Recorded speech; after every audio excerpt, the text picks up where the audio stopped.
Welcome to the Marlene Saunders show, where we have real talk, real conversations, and you're welcome to it.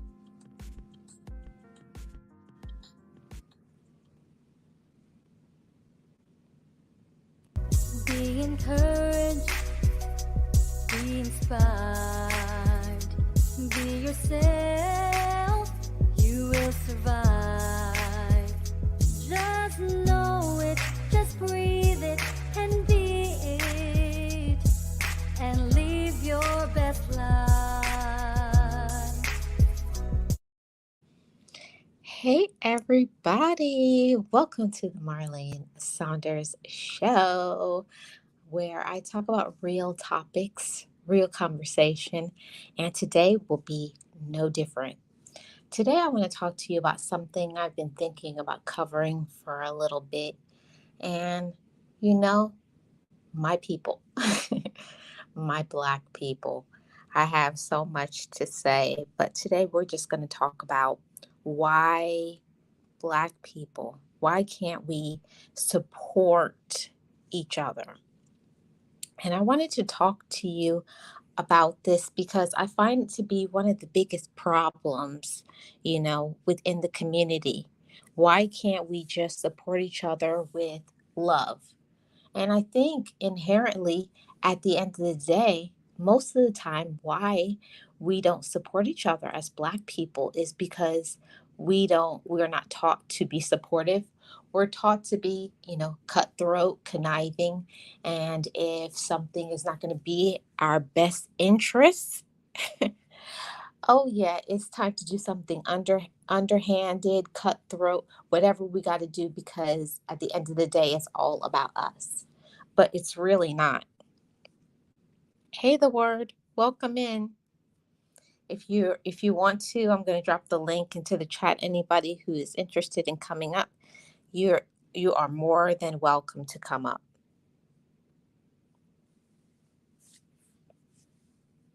Let me see how I can invite, copy the link. How's everybody doing? Thank you all so much for supporting this channel.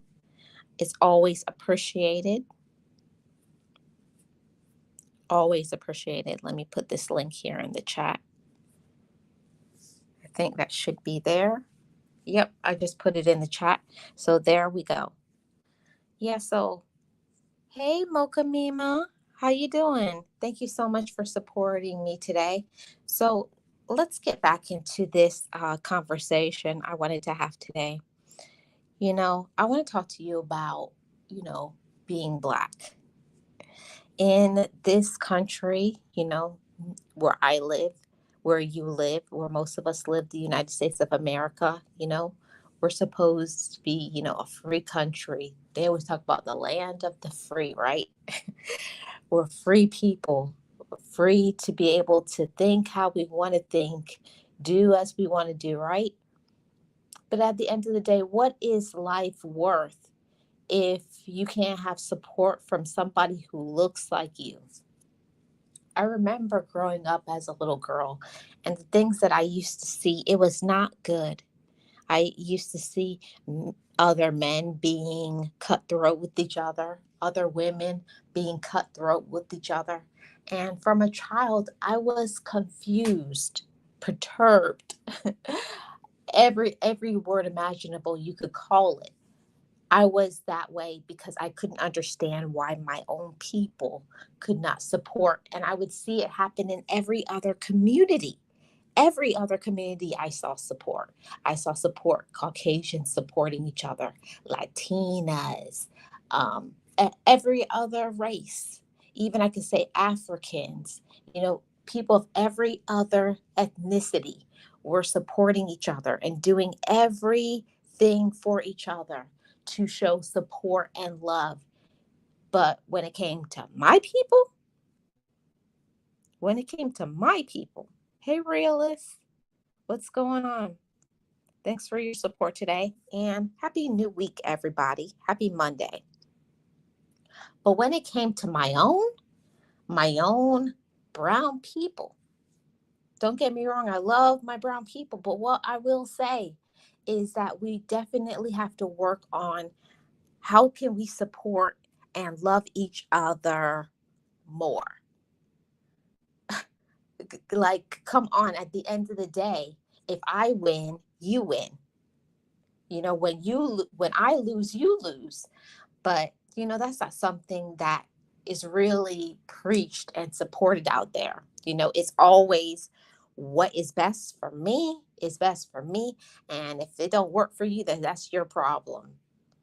But when we backstab each other, talk about each other, try to, you know, get happy, celebrate when somebody goes to jail. We celebrate when people lose their kids. We celebrate when wrong things happen. And that doesn't happen in any other community but in the Black community. It's the only time I see when people are happy, or they're laughing at people when they get incarcerated. They're laughing at people who lose their kids. They're laughing at people and they say, you're a deadbeat dad, you're a deadbeat mom. But in every other society, everybody's like, no, how can we turn this around so that they can win? How can we win? You know? And I remember seeing that, I saw a family that lived, close to me growing up, a family of Latinas, and they all lived together, all shared things together. They were always, happy and laughing and helping each other. They had a business. They knew how to support each other. And they came to my mind, and that happened like over 20 years ago. I remember seeing this. Hey, OI Vlogs 8K, how you doing? Welcome in. It's almost like we hate each other at times. Yeah, that's what I don't like. I want to ask. That's why I wanted to come and do this live. What does everybody think is the root of the problem? What is the reason why we can't get together? Is it because we don't want to? Is it because we are selfish? Is it because we don't love ourselves enough so we can't love somebody else out there?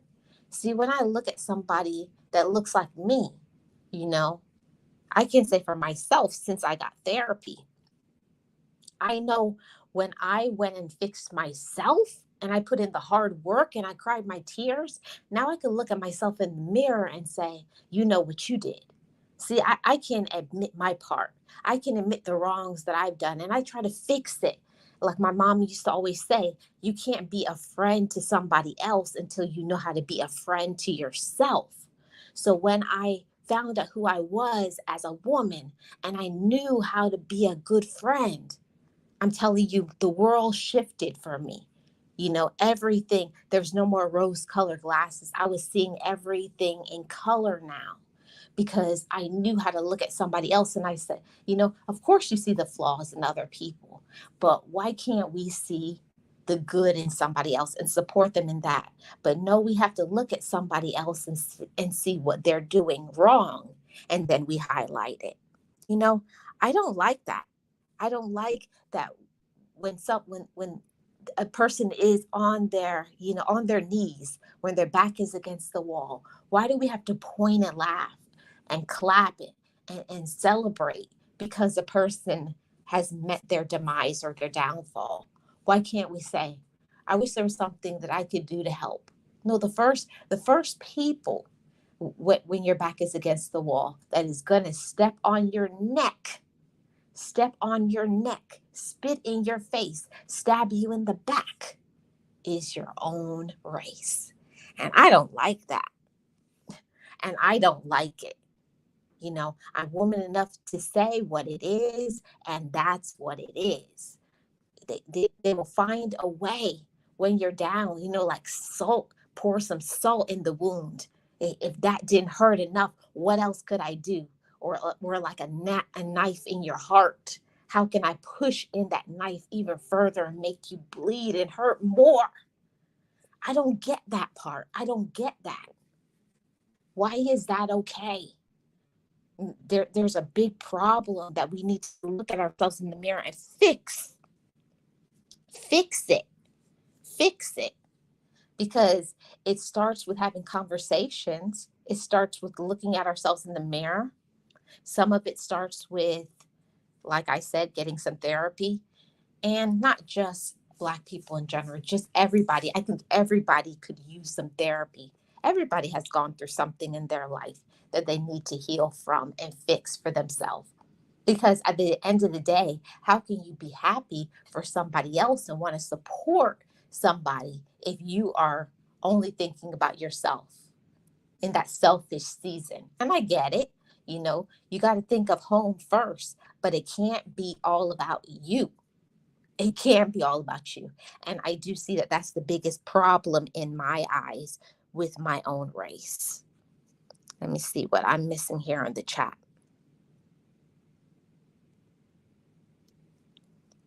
It happens in other communities, but they hide it better. Yeah, in other communities. I'm not saying that, oh, it's only in the Black community that wrong things happen. No, it happens in every ethnicity, every culture.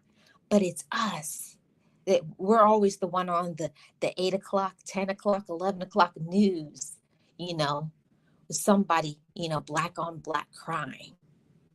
When something is happening, we have a blackout. Who's the first person that you bash in the windows and steal from your own? You're taking food out of the mouths of your own brothers and sisters. I don't get that. That makes no sense. That's ridiculous. You're stopping somebody from paying their mortgage, their light bill, child support, whatever it is, making a car payment so they can take their kids to school or go to their job so that they can continue living and thriving. I don't get that. When something happens, you go to your own community and you steal from your own stores. So, of course, those stores don't make money and those stores shut down. So now you have no stores in your community. Make that make sense. Make that make sense. They will delete their families for an extra. Yeah, they'll turn in their own families. They will turn their own in just for some money, just for a few dollars, just because. Hey, Coach Mary, how you doing? And hey to everybody in the chat, if I didn't acknowledge you yet. Hey, Pandy, welcome. Yeah, that part, that part. I put the link in the chat if anybody wants to come up. If you have something to add to this conversation, I would welcome you, because I want to hear what somebody else has to say besides myself. Because it's not just my thoughts and opinions, that count over here. All opinions matter.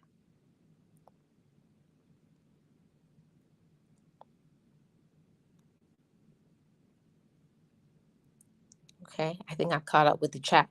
Yeah, so I always said when I was growing up that I was going to try to be better than, previous generations, because I can say, growing up, you know, I grew up with my mother and my father present.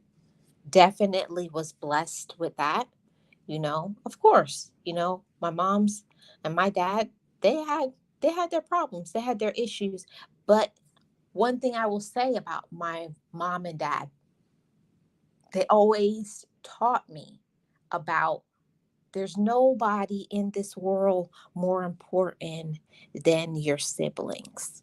Because at the end of the day, when I'm gone, when your father is gone, there's always going to be your brother and sister.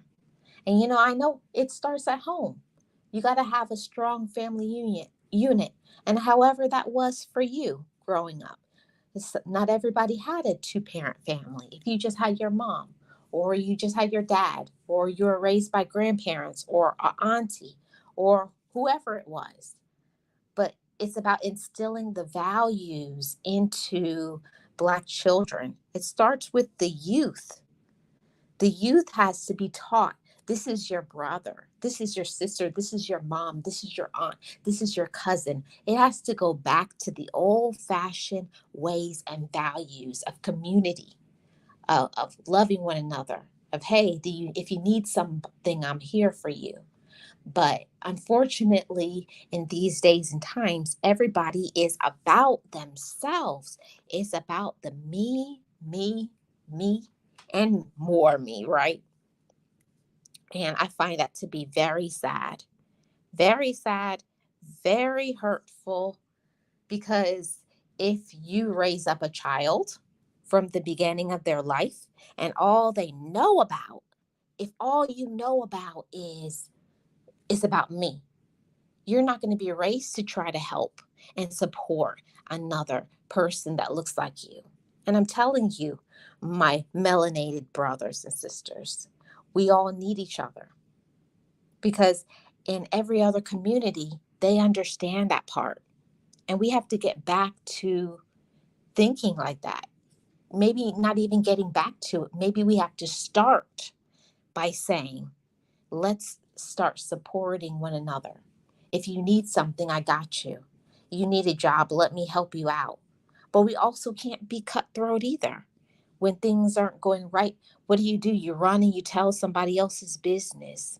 Somebody is going through a hard time. Do you laugh at them, or do you find a way to support them? See, if you're not going to aid in somebody's success, why backstab them? Why we got to backstab each other? Why we have to talk about people behind their back, in front of their face, tell them they're no good? See, sometimes all somebody needs is someone to support them. That's what I believe at the end of the day. We all need somebody to support. Everybody needs somebody to support them. Coach Mary says, yes, we have really lost the old sense of community. It is very important to teach this generation, even amongst siblings. Children today only think about themselves. Yeah, that's what I'm talking about. And I'm so blessed that I was raised to have a sense of love for my siblings, even though, kind of got away from that, because, when everybody gets grown, they go their own way. Some people fall out, but for the most part, I know what it is to support, my siblings. It started there, and I learned how to respect my elders. That's something we got to get back to that. Children calling other grown people by their first name. That's something that, no, that's a no go. We got to get back to respecting your elders. Remember the days when it used to be like big mamas in the house, big mama, and they would command the respect, and families got together. Families ate dinner together, and they did things together, had vacation together, supported one another. And if we don't have strong families, we can't have a strong community. That's what it's all about. Hey, young Riaz, welcome. That's what it's all about. We can't have a strong community if we don't have a strong family. That's what it all comes from. And I get it. Most of the time in the Black community, we're broken. We're broken from the beginning. We're one of the biggest populations that don't have a mother and father in the home. We struggle when it comes to making ends meet. We don't have the financial means. We don't have the big start most of the time that most black other communities besides us have. Other communities, they're set up from the time they're born. They're born sometimes with a spoon in their mouth. Their education is paid for. They got money in the bank. They have a car. They have this, they have that. But also, on top of all of those things, they know how to support one another and be there for each other. Hey, sis, welcome. Thank y'all so much for being here. It's so good for everybody to support. And you guys are welcome to hit the link if you want to come up on the panel. I would love to hear from you guys. And I find that that's what we have to go back to, those days.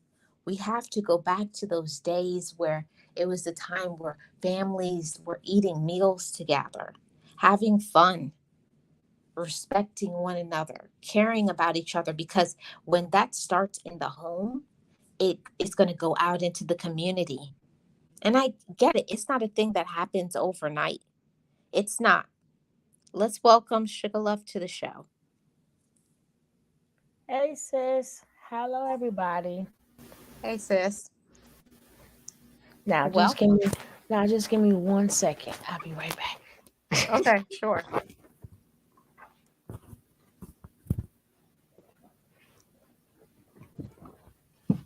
Yeah, I just wanted to say how important it is for us to come together as a community to keep on taking care of each other. We have to think about it's us as a whole. Yeah. And those of us who have two parents in the home growing up, I understand that's not everybody's normalcy. That's not everybody's norm. But whoever you have in your home that's loving, teach those children to love each other, get close to one another, treat each other with respect because that goes outside. When you see somebody else, say hi to them. Be respectful of one another. Don't call each other out of, our names and the violence. That's one of the things that is just gets to me is so much senseless crimes and violence from the black on black violence in the community. We have to stop trying to kill our own. And I get it is, things happen and people have words and it escalates, but that shouldn't happen. Why should you be killing your own brothers and sisters? Because that's what we are. That part of calling older people by name. My children's kids have me on their necks. I keep reminding them even how to answer to their parents. Yeah, one way when I was growing up, there's no way that none of that would have ever happened. Hey, the word. Listen, sis, how you doing, Miss Sugarloaf? I think Ooh. she stepped away for a moment. Yeah, I'm back. Hey the word, how are you? I'm doing great, doing great. I want to apologize. I still get my daughter. I'm trying to put her to sleep, but I didn't want to miss the opportunity to hit the panel. So I'm gonna be on mute most of the time, but I just don't want her crying. Oh, it's all good, bro. Yeah.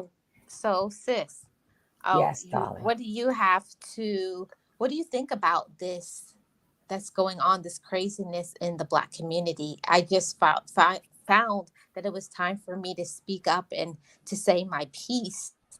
I just the senseless Black on Black crime. How much other Black people, how much we're hating each other and being divided within the communities, for senseless things. It's just ridiculous. Well, I would like to say that number one, we will have to go back in history, and I'm not referring to when we was different groups and we felt that we was united. We will have to go back in time and find out when were we all united as American Black people or being Black in America. When we don't even know when that date really exists.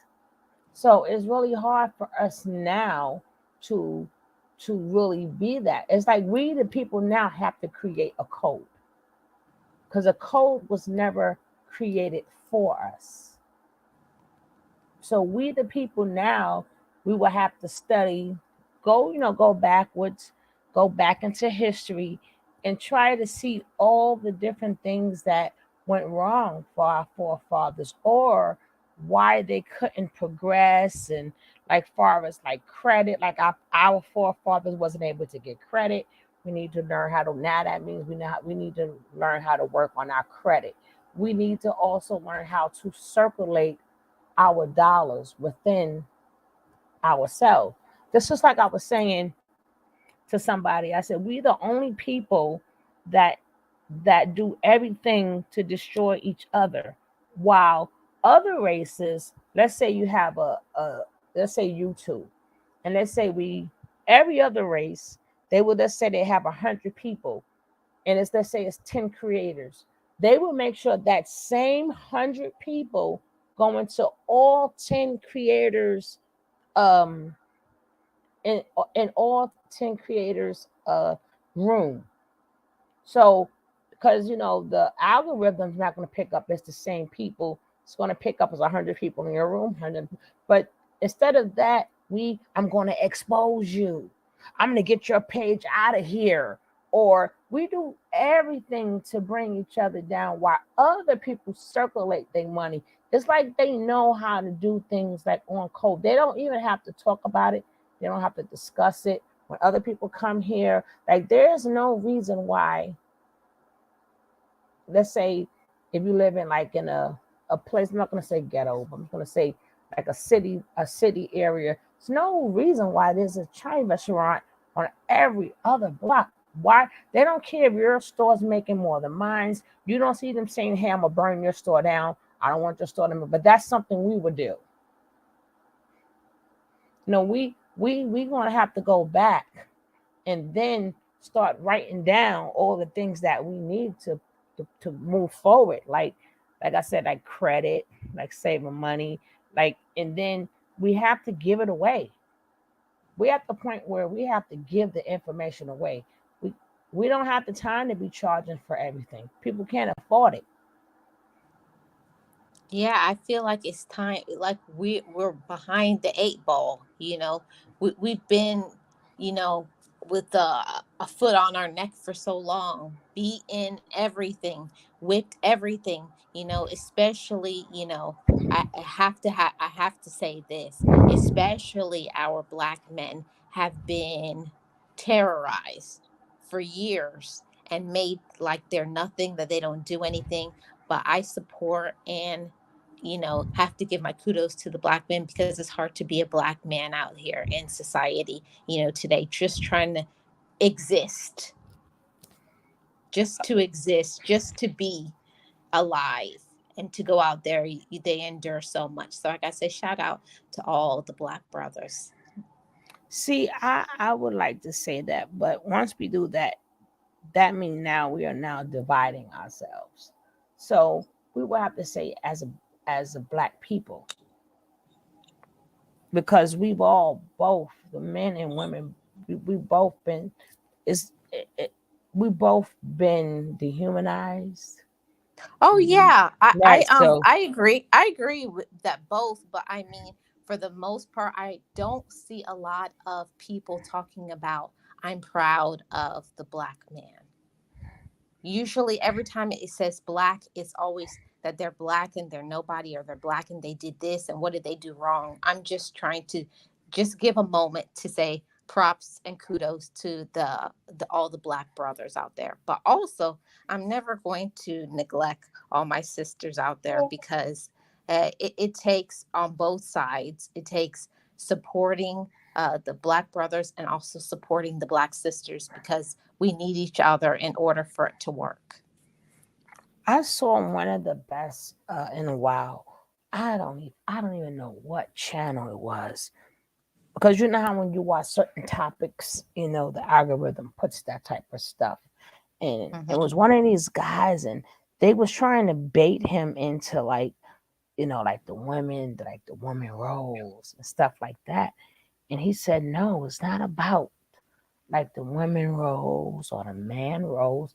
He said it's about the energy, and he said everything I said, but perfect, that I always say.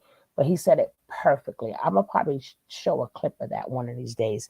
But he said some you got your mother and your father in you. So basically, you have fem- feminine and masculine running through you. So sometime, like I said, um, let's say the man is not home and that mother still has to protect her kids. She's in her masculine energy.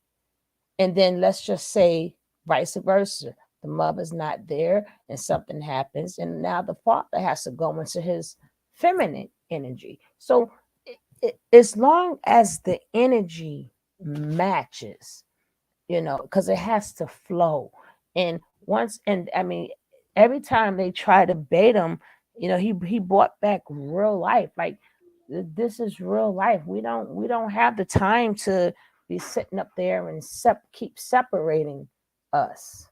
And then We are the only people that make money just to give it away to somebody else name that we don't know. Oh, yeah, you're talking about how we are supporting through designers. Yes, we the only people that make money, just want to get rich, just to give it right away. It's like we don't even feel like people unless we got somebody else's name on. We don't like we scared. We won't even support what our people that could be better quality, handmade, and thought and everything. But the point is, it could be the same T-shirt from the same company, as long as it has that person name on it, makes it so much better, and it's nothing but a name. But that's what we will want to get rich for. Like we don't see like getting rich to like leave a legacy and leave something for your kids' kids, or your kids' kids. Like our meaning of getting rich is just to give the money or give the money right back to them. As like I said, we don't like to circulate the money. All of like if a Asian person comes here, wherever you at, when they go shopping, they're gonna find, even if they come here to America, they're gonna find the spot where the Asian spots is at. That's where they're going to shop. They're not going to just shop anywhere. If you are whatever wherever you come from, you're gonna if you're Italian, you're gonna find, okay, where are the Italian spots? We're the only people. We don't say, well, hey, where the soul food spot at, you know, or where you or wherever. We're the only people that do not circulate our money. We give it back to the same people we got it from. We give it right back to them.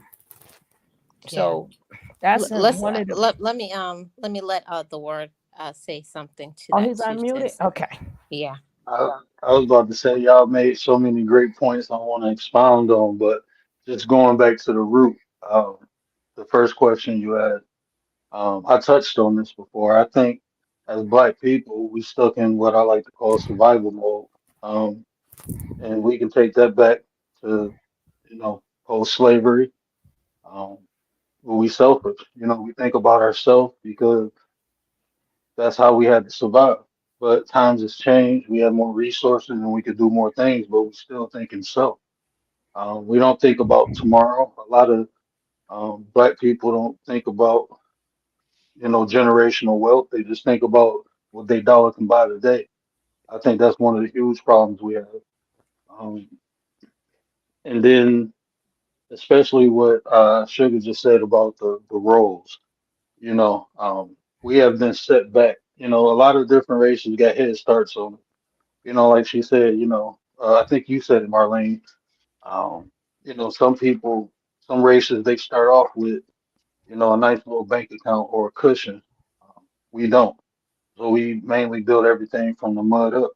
And in doing that, I mean, is me, me, me, me, me. You Mm. know, um, I'm fortunate, to have a great support system, and I didn't come up like that, but I understood, being like living in the hood, living in poverty, coming out of poverty. I mean, it was a time period for me. It wasn't like a life. It was somewhere where we moved for a minute and we was able to get out. But a lot of people don't have that option, and like even trying to compare ourselves to other races, I think a lot of us do that, and that's why this whole gender thing. What's a man role? What's a woman role? We comparing it to other races instead of looking at it Mm-hmm. like she just said. What do we need? Like right now, my wife is at work and I'm at home with my kids. I lost my eyesight, so I can't. I work from home, so I'm home all the time. And when people say, "Oh, you at home dad," I'm like, I pay most of my bills, and I nurture my children. I have a high emotional intelligence, so I can do that. A lot of men don't know how to tap into their emotions because from kids, Mm-hmm. they told not to be mad, not to be angry, don't cry. You know, that was me too. But as I got older, I explored and learned, and it helped me. That's part of my healing process. Helping me being able to tap into my emotions. So now raising my son. I talk to him. When I see him having a temper tantrum, I'm asking him what's going on. I'm working through his emotions with him because I don't want him to grow up like I did. What Sugar said too, we know a lot of the mistakes we made. We just got to go back and fix them with the next generation.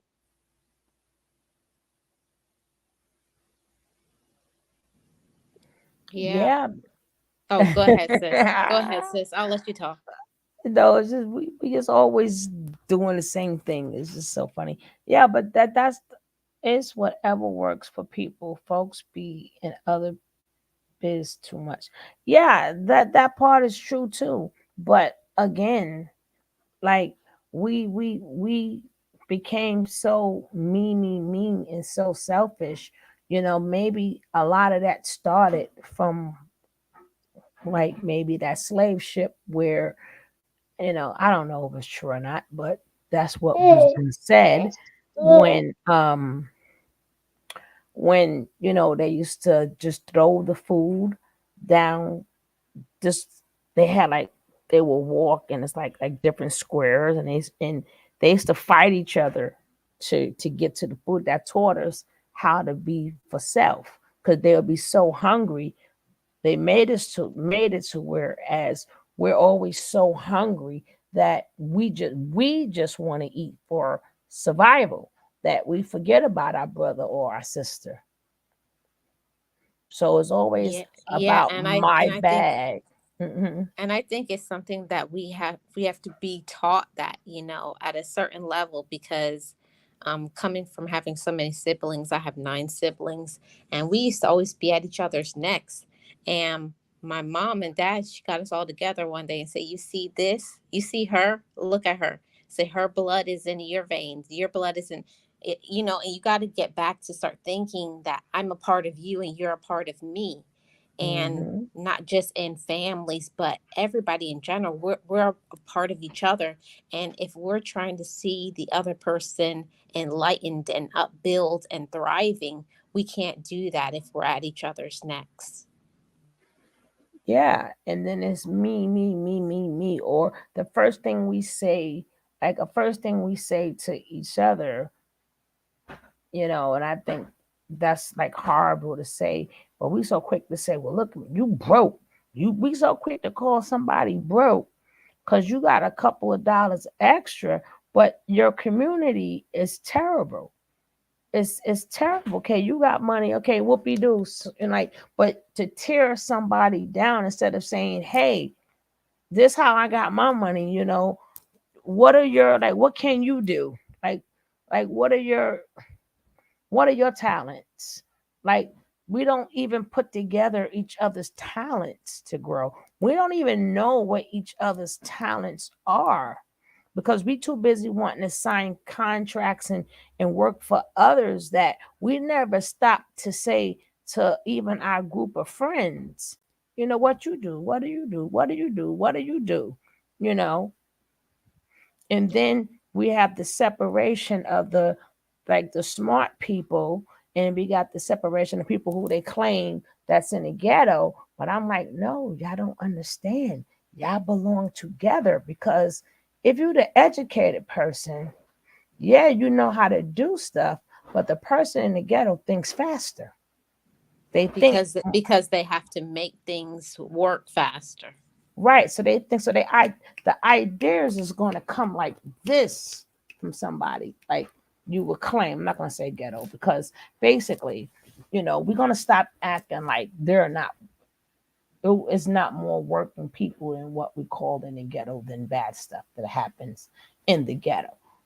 So we got are we gonna overlook all the good people that live in certain communities that work every day, but they couldn't get a house because back then they wasn't able to get credit? Yeah, there was a lot of bad stuff that go on, but we glamorize the bad part, but we don't give thanks to the regular people, our neighbors that probably live next door, and they work hard every day, you know. So I hate to say that maybe we're gonna have to find another word for that. The inner city or just city people. I don't know. We're gonna have to work on a whole new word for that. But we have so much talent that We don't even know. We haven't even tapped into it. And we haven't never even pushed each other to even tap into our talent so we can be our own bosses and get jobs done. The only time a lot of people find out that you have talent is when if they get locked up or something, then you realize how smart somebody is, but then it's too late. The build up which you just said too. Um, Part of that survival mode is competing with one another. Like you said, we so quick to say somebody broke or compare material things. Hmm. We need to come to a sense of complimenting one another. That's why I appreciate sis, Marlene. You know, like I got it kind of hard on here. Not hard, but I'm compassionate, I'm understanding, and I try to work with everybody. And sometimes they get me in trouble, but that's just who I am, you know. Um, and I try to share the information I know with everybody. It's free, you know. Yeah. Like my channel, the stuff I talk about is the things that I learned to help me, and the same things that plague me, I see it in other people.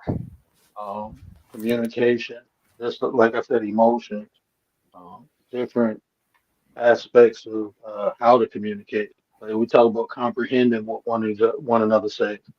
Um, a lot of times, misinterpretation, we ready to cut each other throats off, for a simple over words, and it's like it ain't that serious. A lot of times we think one we trying to hurt one another. You know, we had a show last night, and me and Kay, we play off each other. So if I make a topic, she brings me the contrast so I can provide clarity.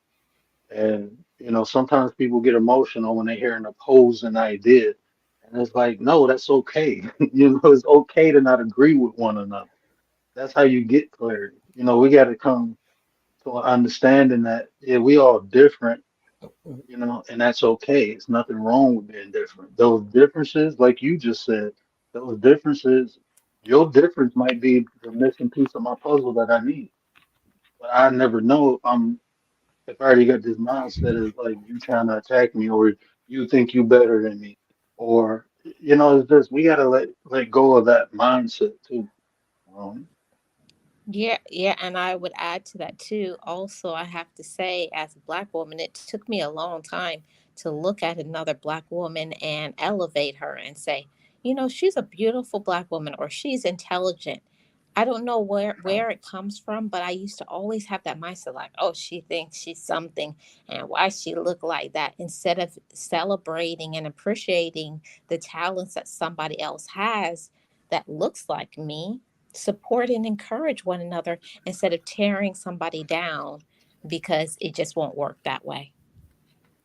Yeah, and exactly. then another thing, as black people, we don't we gotta start realizing the numbers that's in our phone. Are they useful?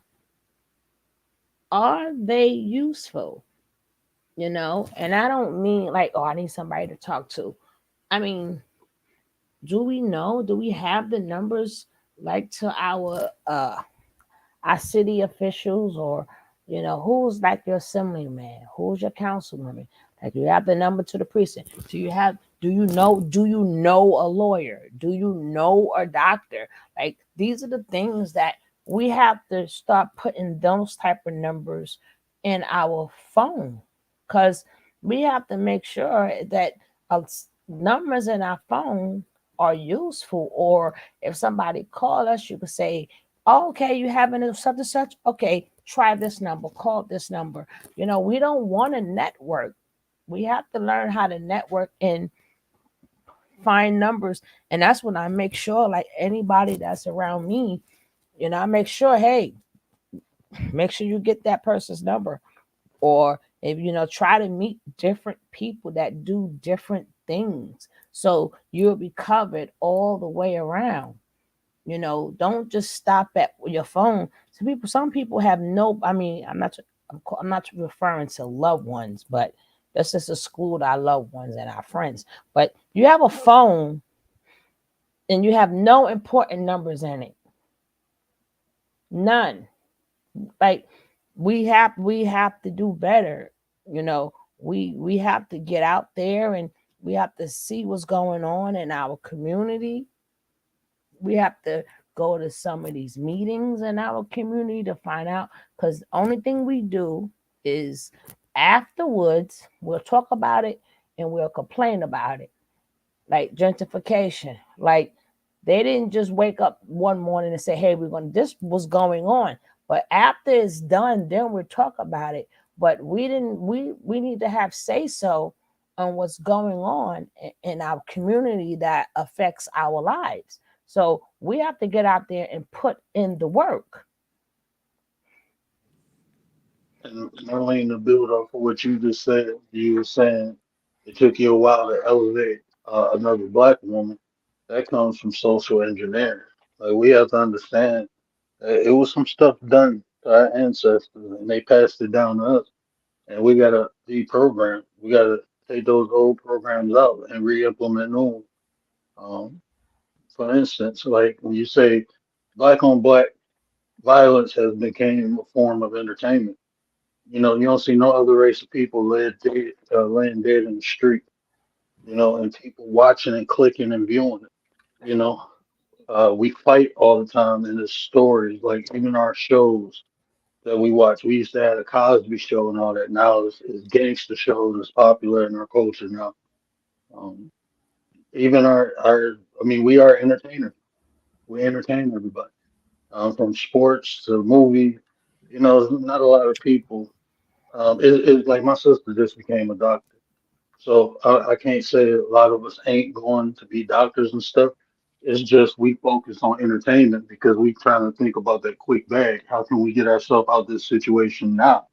And they offer us money to entertain them, and we run to it instead of doing that slow grind and building a solid foundation. We're becoming the doctors, the lawyers. We have to become our own resources. Like Sugar just said, you know, we should be able to pick up our phone and call a congressman, but we don't know none. Or call, at least call some, we gotta have to just find, it could be congressman. You already got a doctor in your phone. So hey, you're doing good, you got a doctor in your phone. Now let's say, well, let me work on getting a lawyer in my phone, and let me work on, but we have to make sure the things we do now, like we have to start elevating.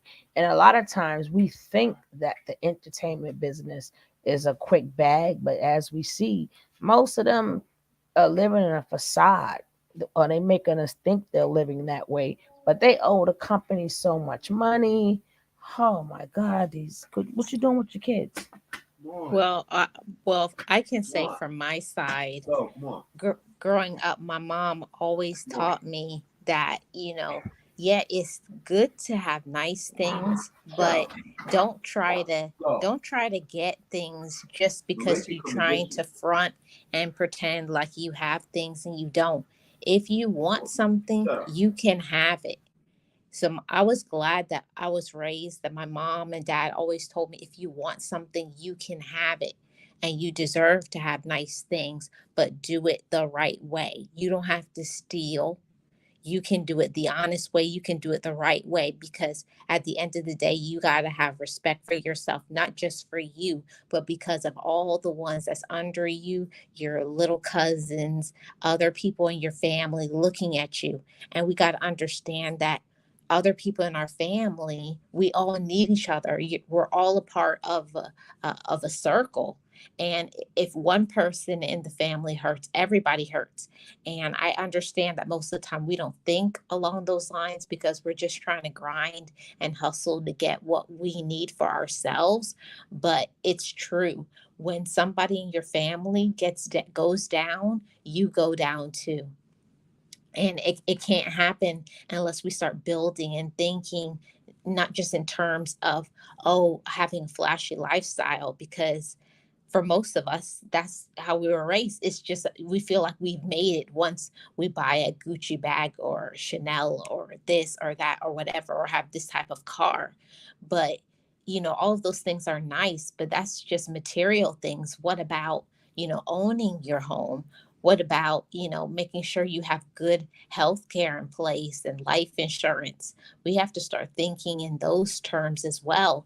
And I know somebody is thinking that either now or in the replay, but we barely have any money to survive. And we always say we don't have money to survive, but people who have your same income are doing it every day. It's not about how much you make, it's about what you do with what you make. Mm-hmm. Yeah. And then if we're doing so bad, why is every store in our community so well off? They're not closing.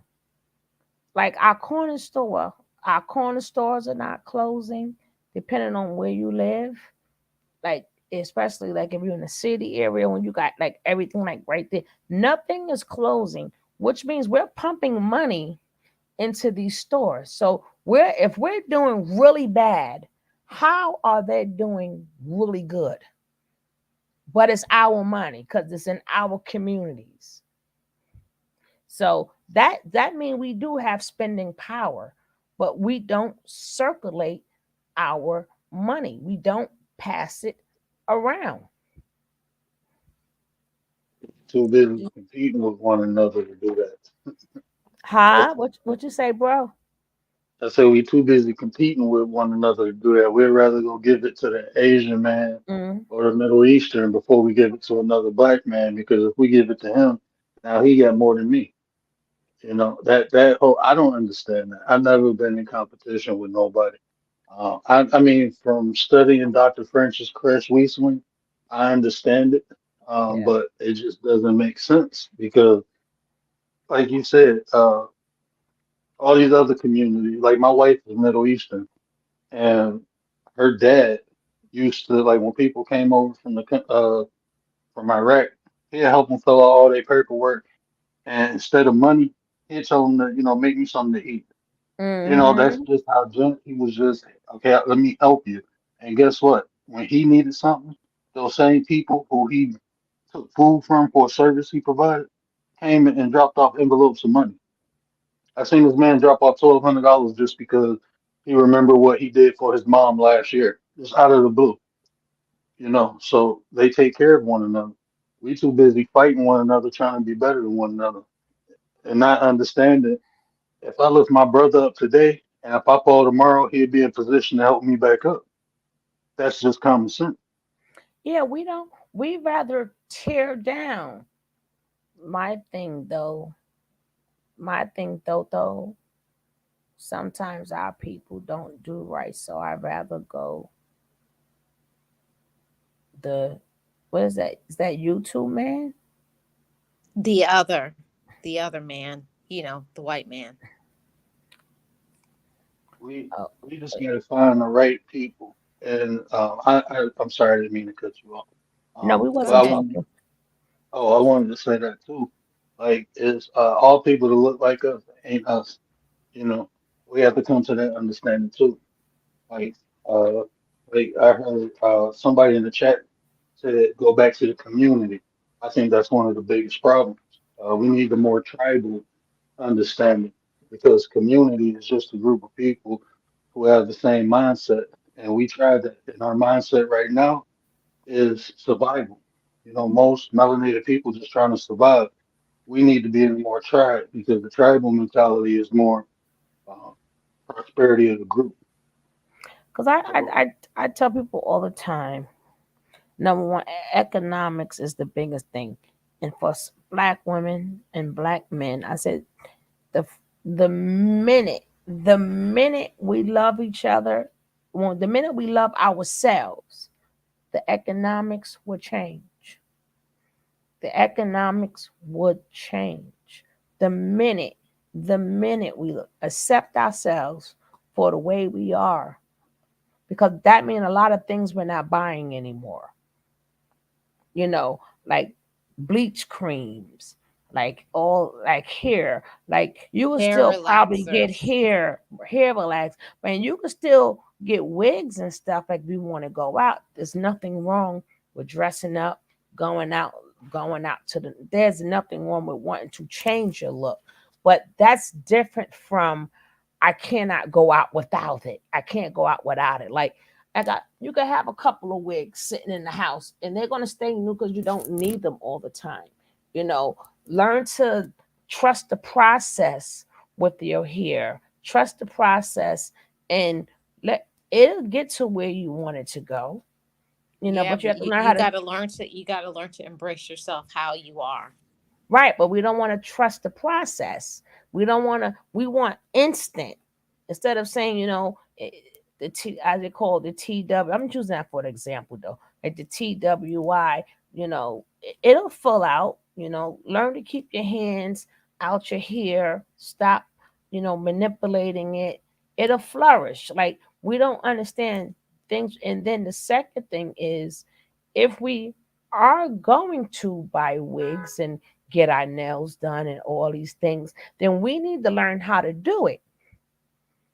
So if we learn how to do it, the same anything that we love, we need to either be selling it or knowing Ain't how diva, to do it. welcome.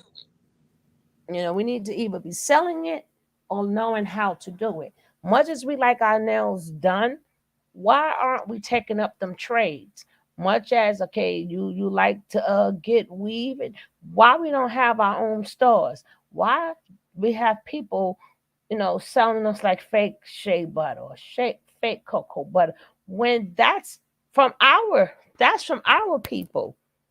Why do we have to go to an Asian store to get it?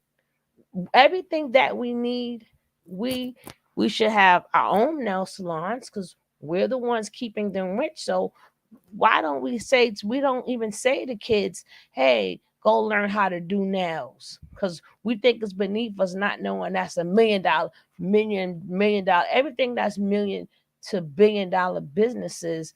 We don't have a hand in it. And that's all fact. And like what Tay said too, um, when you do try to support black businesses, sometimes you do get jammed up, because they take advantage of you. But we can't.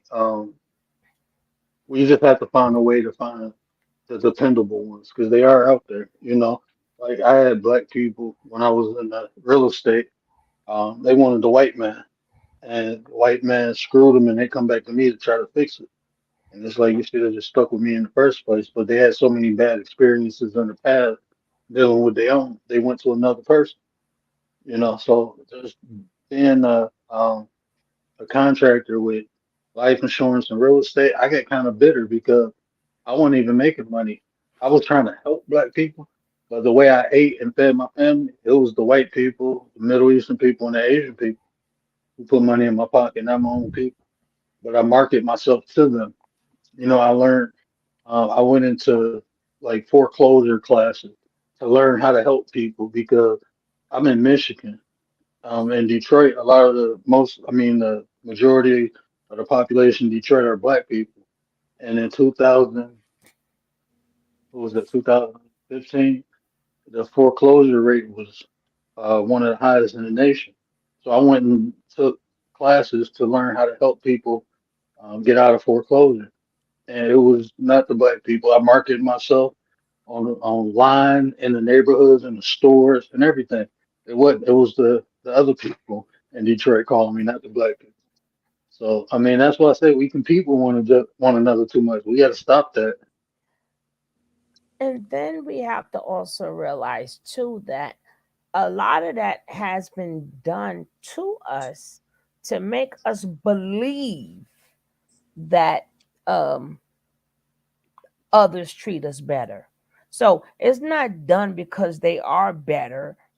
It's done to make us believe we're better off with them.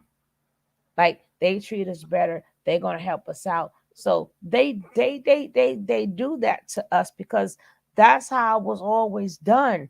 Like the master food is much better, or they table is much better, or they don't snuck me something to eat, you know, or they passed me this. So we thinking, wow, not the fact that we're slaves, but We're just so happy they gave us a piece of bread. So we thinking they're much better than us, not knowing that's done by design. But it's a shame that our people don't notice that is done by design. We can do the same thing too. But But it takes somebody, speaking up and saying, I'm willing to do it. I'm willing to start. Now let's build. And, I understand what Tay is saying and what mhm, the word was saying, that sometimes, our own will, do some underhanded things. But the ones that do it, you mark them and be like, you're not Yeah. welcome, and give them a time. Say, we're going to have to take a break from you for a few months, but you're going to have to do right, brother or sister. And then we go on. And then we say, you ready to behave now, and invite them back. no, that's true because I'm one person that, believe me, I know, especially when I have certain programs. It's never my people. Like if I'm doing some certain things, it's never my people. Ever, never. And that just makes my heart like so want to cry. Like if I say, hey, I want to do something with the seniors, it's never my people to say, well, hey, can we help you, or here's a donation. Never get donations from my own people, so I truly understand. And it's Well, sad, it's I sad. say the same thing, Sugarloaf, because I do the same thing. Because I'm an esthetician. I do Mm-hmm. skincare and stuff. And when I try to market to my own people, there's like, oh, we don't need that. We don't need that. I can wash my own face, but they don't understand it's more than just your face. It's about your wellness and your mental health that goes into skincare. But that's the reason why it's hard to build, because the ones that are willing to support my business are not my own race. Mhm. but but if we was talking about bull crap, we support that. That Oh, baffles me. And sometimes I do experiments on my own channel, right? I do experiments on my own channel. So sometimes I'll make sure I talk about just like what's going on, just to see how many people come in here, and you'll see I will get the little super chats or whatever, and I'm like, this is for bull crap though. This is what he said, she say, and this is for something that cannot be proven, and this is other people's business. But it's packed. And then when I don't feel like being bothered, then I do a regular thing talking about something of importance. We do not support nothing. And and Marlene, no, I'm not lying. She in there for everything. And thank you, sis, for all your support. But Always, sis. you would see, but sometimes I do that just for experiments. Then I would say, I bet I won't see y'all tomorrow when I talk about something different. And I'll throw that at them. They probably don't be understanding what I'm saying, but I would purposely say, I bet you when I talk about this, I bet you y'all ain't gonna be here. But I I bet you when I talk I, about I, that, I I tell see I you. tell you that, sis. I know that's for a fact because I got my motivation channel, and when I talk about building and mental health and all of that stuff, ain't nobody in there. I may have 3, 4 people, but let me talk about this person isn't no good, and that person. I got 30, 40 people in there. and see, that's what I told you. Like black on black is a form of entertainment. Any type of, but even in our own people, that's not even saying the other groups and races of people who enjoy seeing that stuff because we living up to the stereotype that they placed on them, and we don't even. I don't know, man. It kind of hurt my head sometimes just thinking about it because it's like, um, why are you trying to live up to this stereotype? Like I don't use the N word, you know. But we done found a way to glorify it, and we live up to it because that's the attitude that a lot of people have. People who use it so loosely, just pay attention to their attitude. My uncle told me a long time ago, the N word is the devil to the black man. So don't be Well, one of those. no, it's just a little history behind the word nigga, but we'll get into that later. But um, no, I understand, Tay, but it still baffles me. I understand we were entertainment. Yes, I know I truly understand it, but it still baffles me. And then the thing is that the people that are not about that is we just as bad as them, because if we're talking about the bull crap and they like the bull crap, but then you got the people that don't talk about the bull crap. It ain't like they come together neither. And if they do, it's for a charge. So it's like, who is worse than who? Because even though they're getting a lot of people in their room and they get their money that way, but the other people is you don't have enough subscribers for me. Like, I'm not going to bless your channel. So you don't really know what side is. Both sides are equally bad. Yeah, because somebody's talking about good doesn't make you a good person.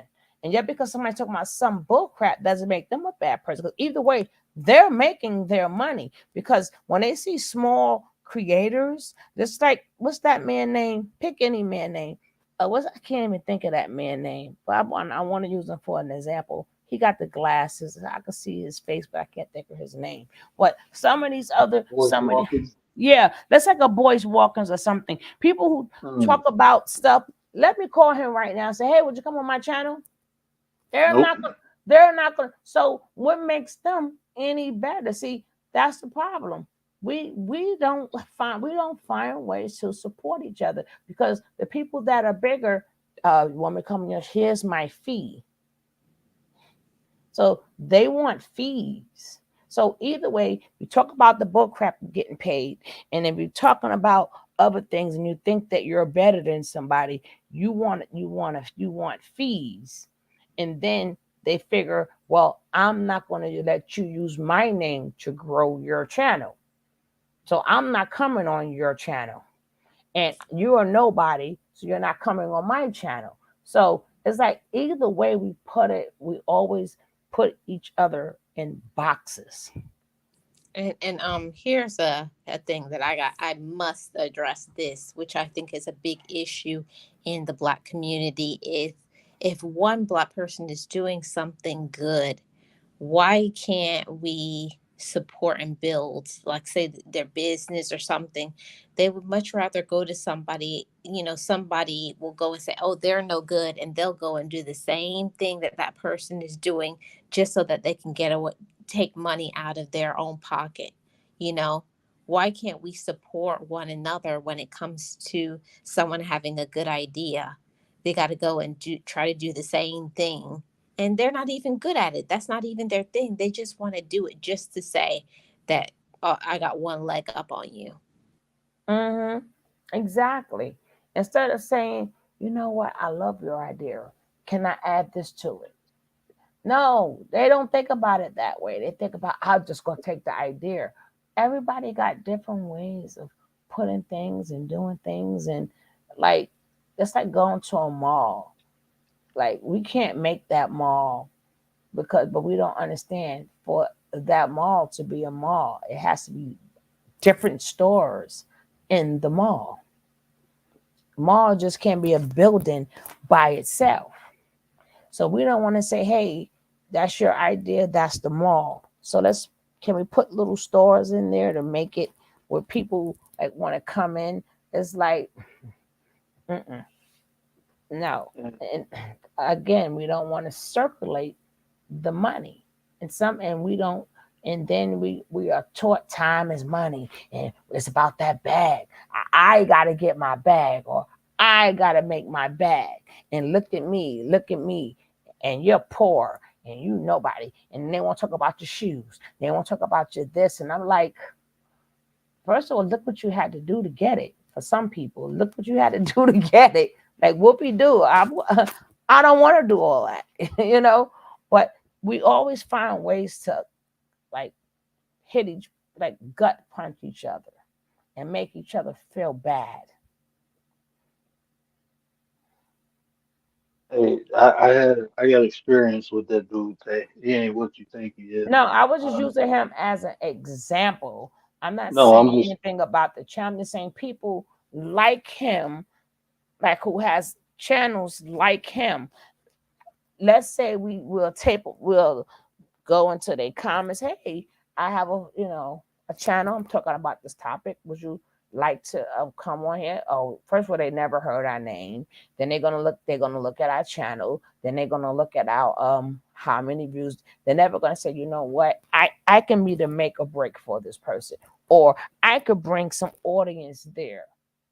But other races would do that. Let me tell you, do you know who's winning on these YouTube streets?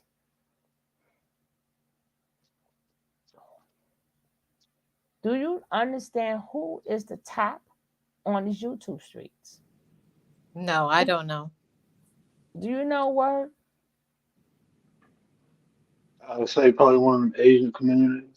No, the Indians Yeah, yeah. or they are the ones. 249 million viewers they have. Over two, and I researched the top 50 people. The only people I excluded are the people that are entertainers. Their people stick with each other. They stick by each other till they out of majority of the 50 top, because they know if they from India, them Indians say I'm they don't they say, hey, I'm gonna see you, I'm gonna see you, and I'm gonna see you, and I'm gonna see you. They circulate it. But we are so intelligent that we don't do that. And that's just the top 50. It's like over 1 billion channels. It's so many channels. But when you look at the people that have the top, if you got 240 million, that means you have majority. Not all, but your majority of people who watch you are your own people.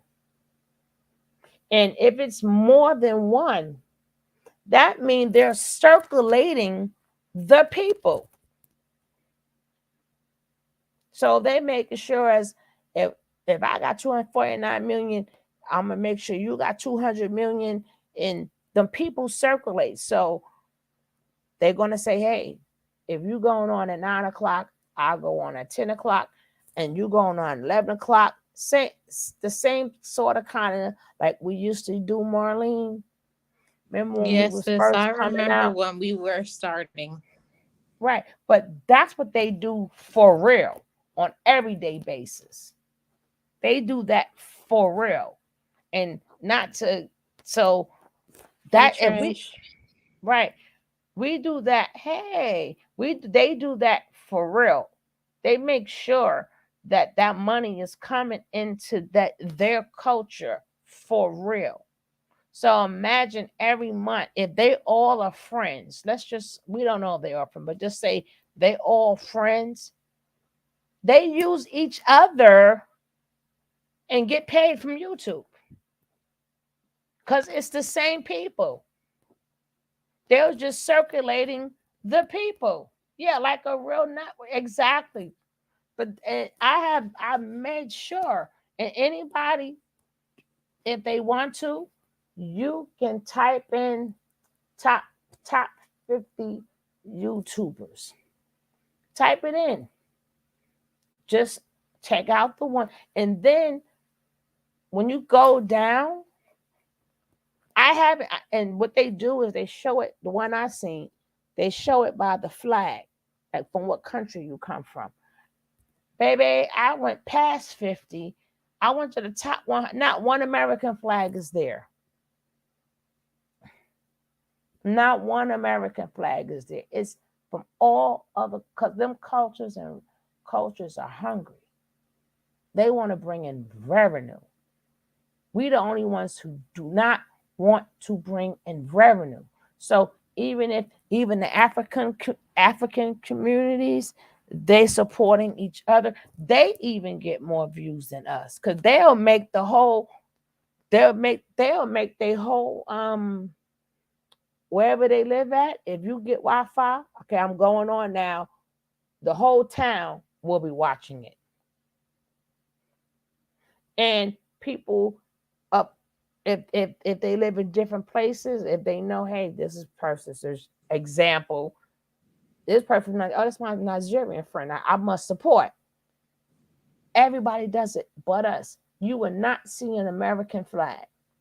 So when we say, oh, Tasha K got 1 million, or that's nothing. That's peanuts compared to 249 million. So we thinking of way they got 1 million subscribers. We thinking that's so much. It's nothing. And Hey, we're gonna Word, welcome back. Yeah, thank you. Yeah, I don't know why my whole phone just shut down. It's all good. But since you're right, I mean, and that's why I say we too busy. I hear content creators like, oh, they stealing my subs. Like, what? How you steal somebody's subs? But we too busy trying to for us to feel like we got to make it. We feel like we got to take somebody else down to make it, and it's like that's not mm, even. And that's why, like even me, like a lot of times when stuff happens, you don't hear no hoopla or nothing like that. I just sit back and relax because I go with that whole notion that I always say, if I can't help you, I ain't gonna hurt you neither. So I'd rather just walk away from somebody that look like me. Um, and Marlene, it goes back to what you said. When I began to love myself, I started loving people to look like me too. And so instead of hurting them, I just rather walk away. I can swallow my pride because I understand not everybody has the understanding that I have. Everybody ain't privileged to the information, so I'm not gonna uh, beat them down for that, and I ain't gonna let nobody change me because they got hate in their heart. I ain't putting it in mine. So if I can't build with you, I don't know if y'all familiar with Neely Fuller, but he said if you can't build with a black person, just stay away from 'em so you won't hurt 'em. So that's like the motto I live by. So if I can't build with a person, I just don't bother with That's what that's 'em. that's what it all comes to at the end of the day. If you don't like yourself, and I had to come to that conclusion one day, like I looked at myself in the mirror and I was not happy with what I saw. I wasn't happy with the way I was treating other people. I wasn't happy with where my life was, but that wasn't nobody's fault but mine. I wasn't blaming nobody, and I understand people, they blame their parents, they blame this, and I didn't have this type of, upbringing, and I didn't have this like other people had, and blah, blah, blah. But at the end of the day, your life is only going to be as good as you let it be. And I made a decision one day that I wasn't going to blame nobody. Anything that I didn't want, anything that I didn't have, any people I needed to forgive, I was going to do that so that I could elevate and build a strong community for myself and my family.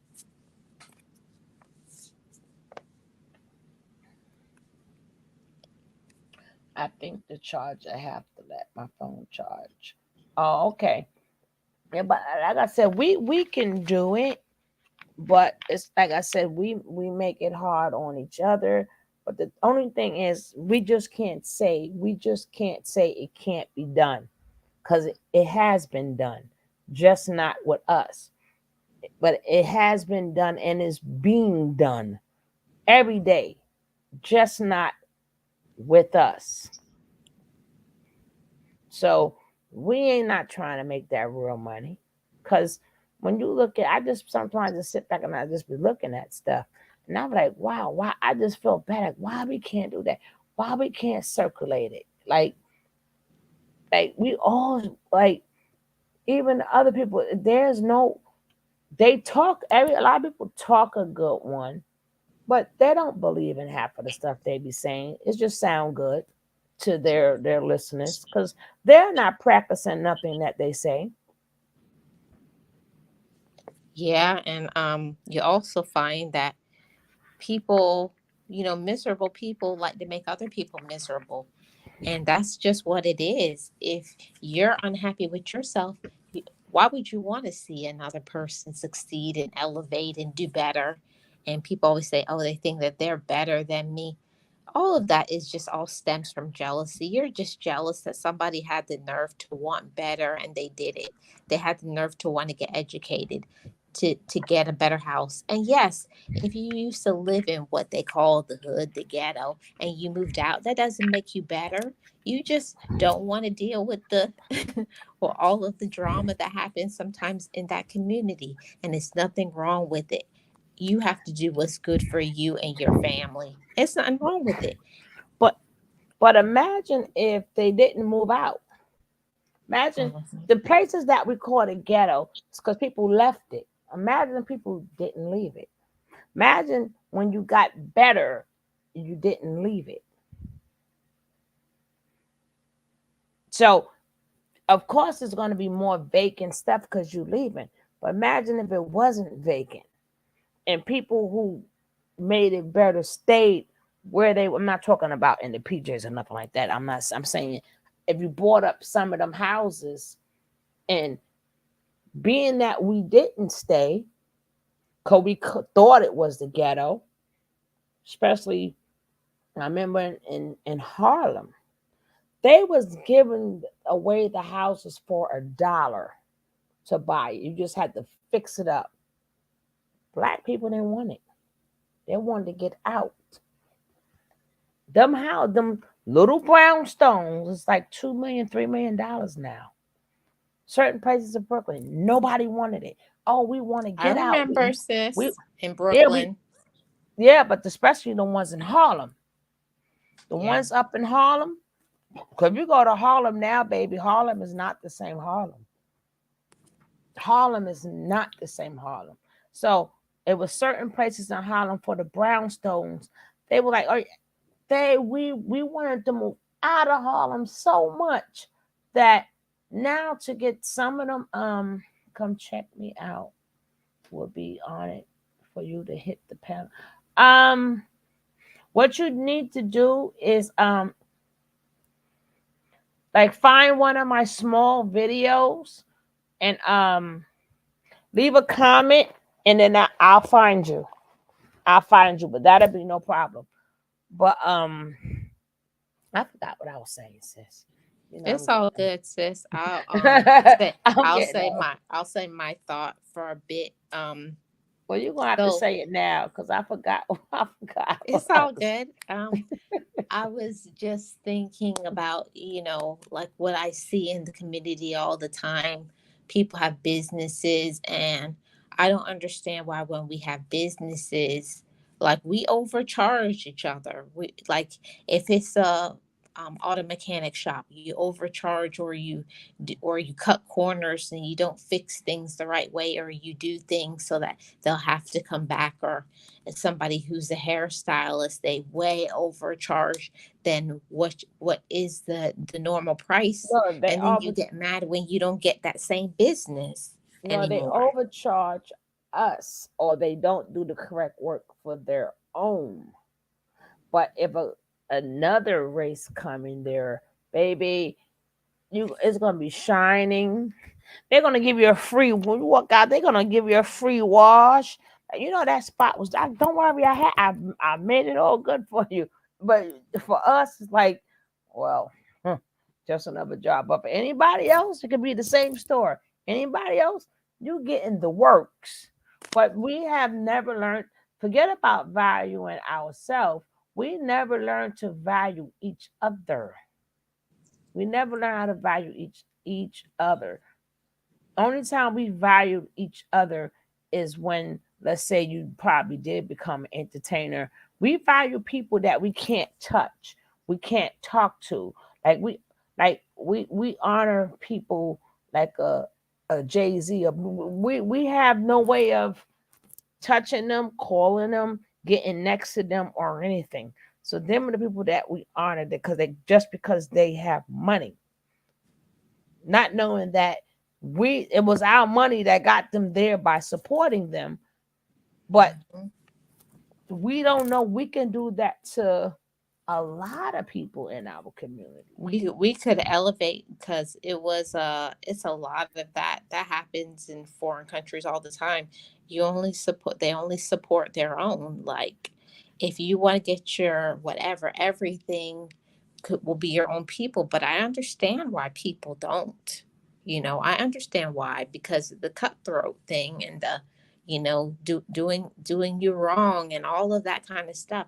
That's the reason why it continues to be that way, because we're not supporting each other the way that we should, and building and uplifting, instead of We talking bad and dirty. Like, somebody has a business, oh no, don't go there, they don't do this, or they don't do that, or they charge too much. And I have to also say this: why do we think in our own community, because we look like each other, why do we feel we have to get a discount? No other race don't give no discount. You get oh, give me a discount, sister. No.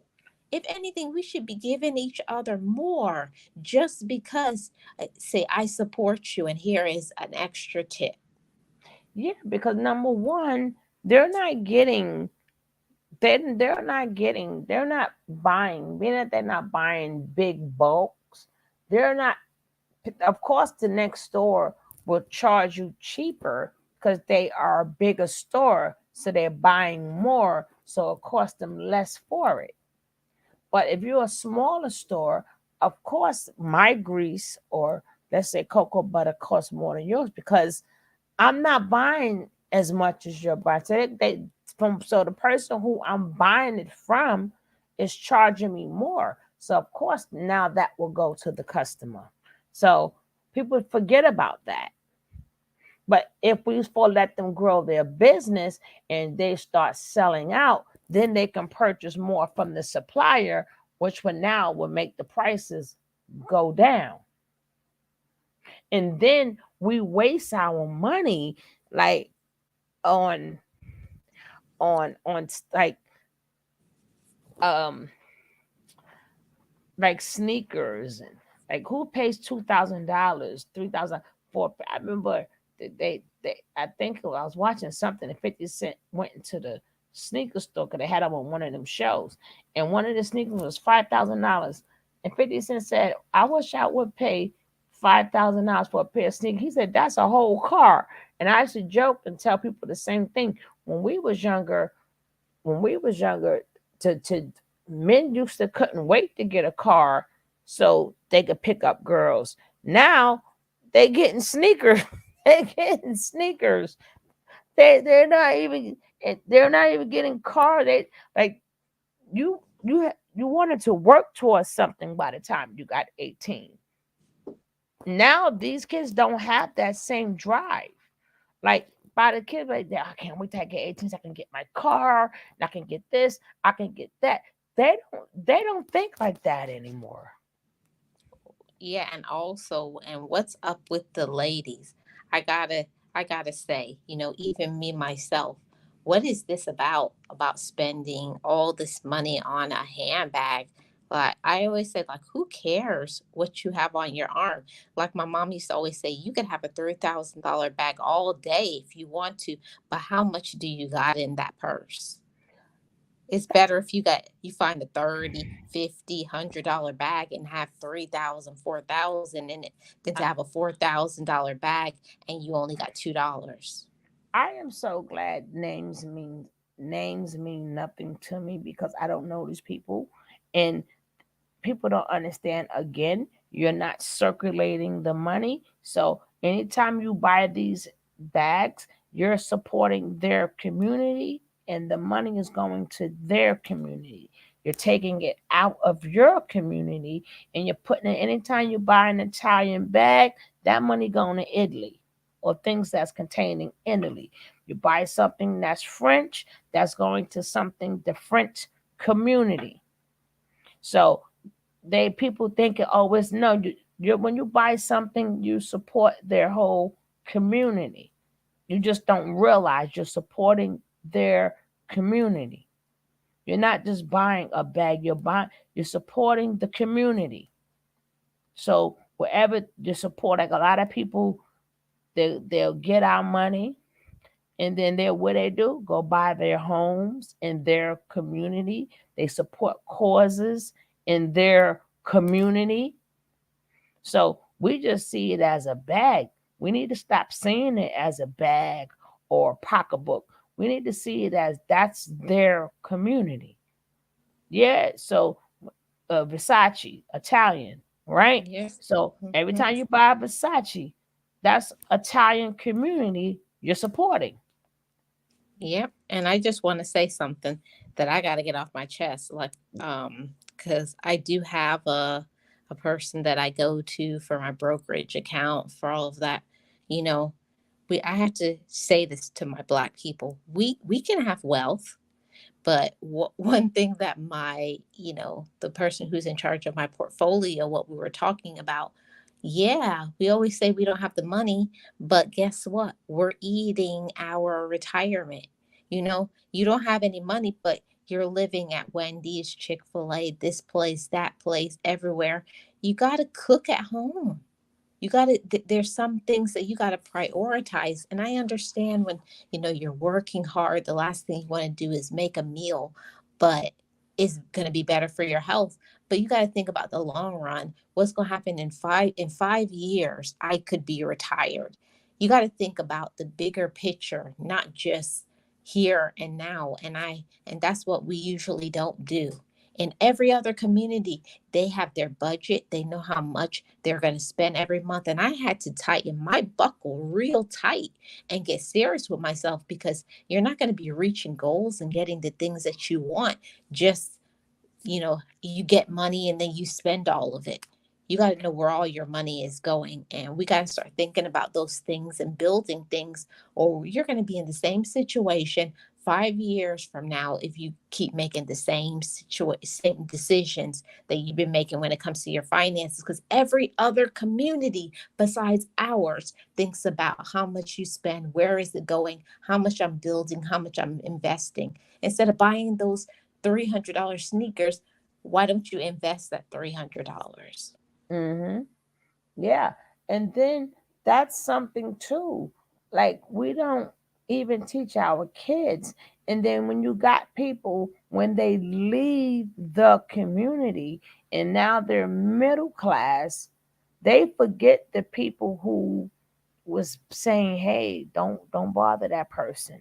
They forgot they didn't get there by themselves. They forgot. If you was in a place, I've seen it plenty of times. Oh, that's a good kid. Don't bother them. You know, People will speak up and let people know that's a good kid. So they can. So you would think that once they become, they'll at least bring. You don't have to come back here and live, but like once a week, once a month, you can come back and bring something back to your community. A lot of times they don't do that. Like if you do finances. Well, I had a day where I tried to give back to the community, and I was giving away free skincare samples, all. And people said, "What's that?" "Oh, I don't need that. I don't want that."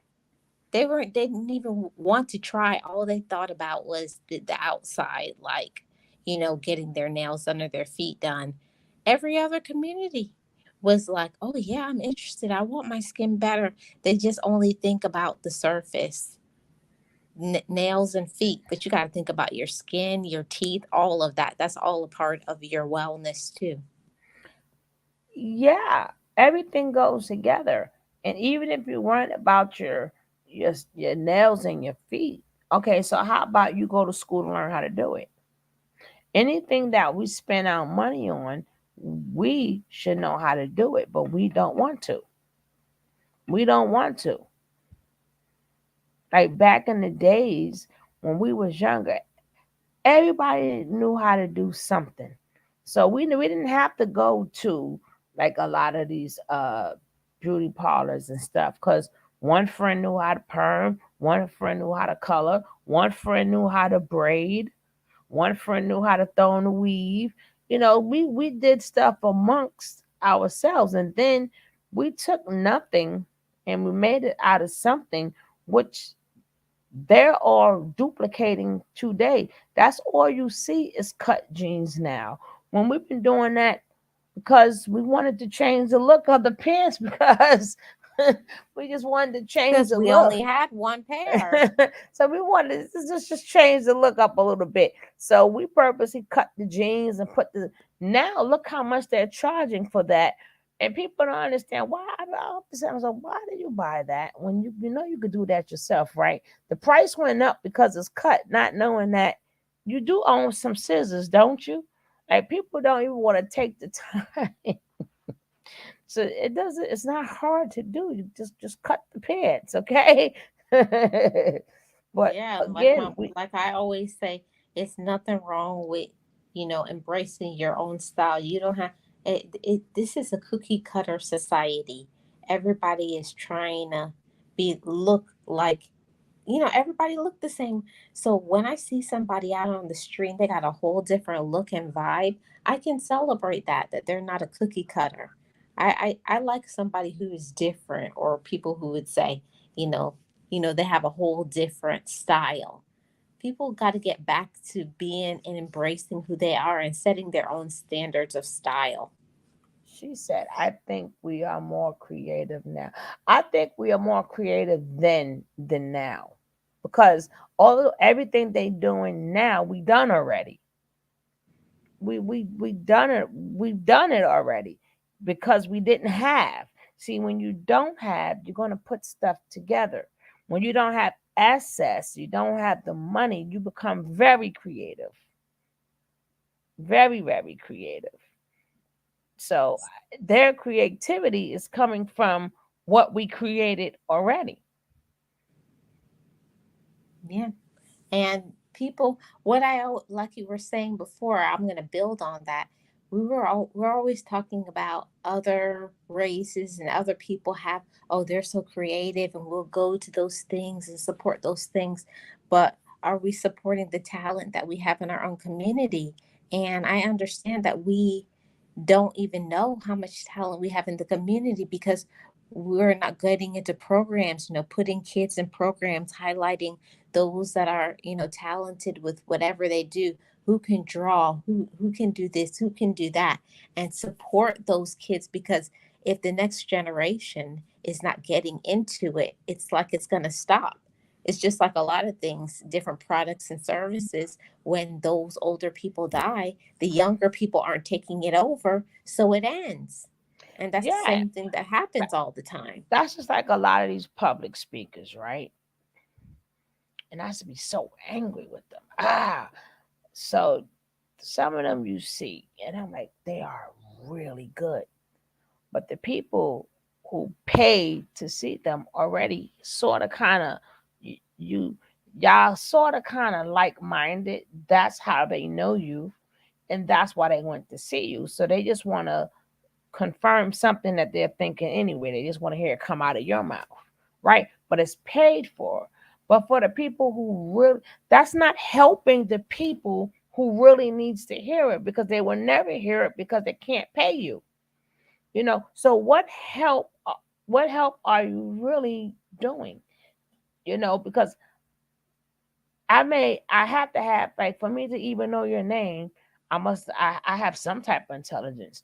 Like they don't like we don't understand that we cannot be outpricing each other because we don't have the time for that. You have to go put them boots on the ground. I don't care if it's one kid. You have to take that knowledge and give it away. You can still charge. You gotta eat, gotta buy food. If you're a public speaker, that's fine.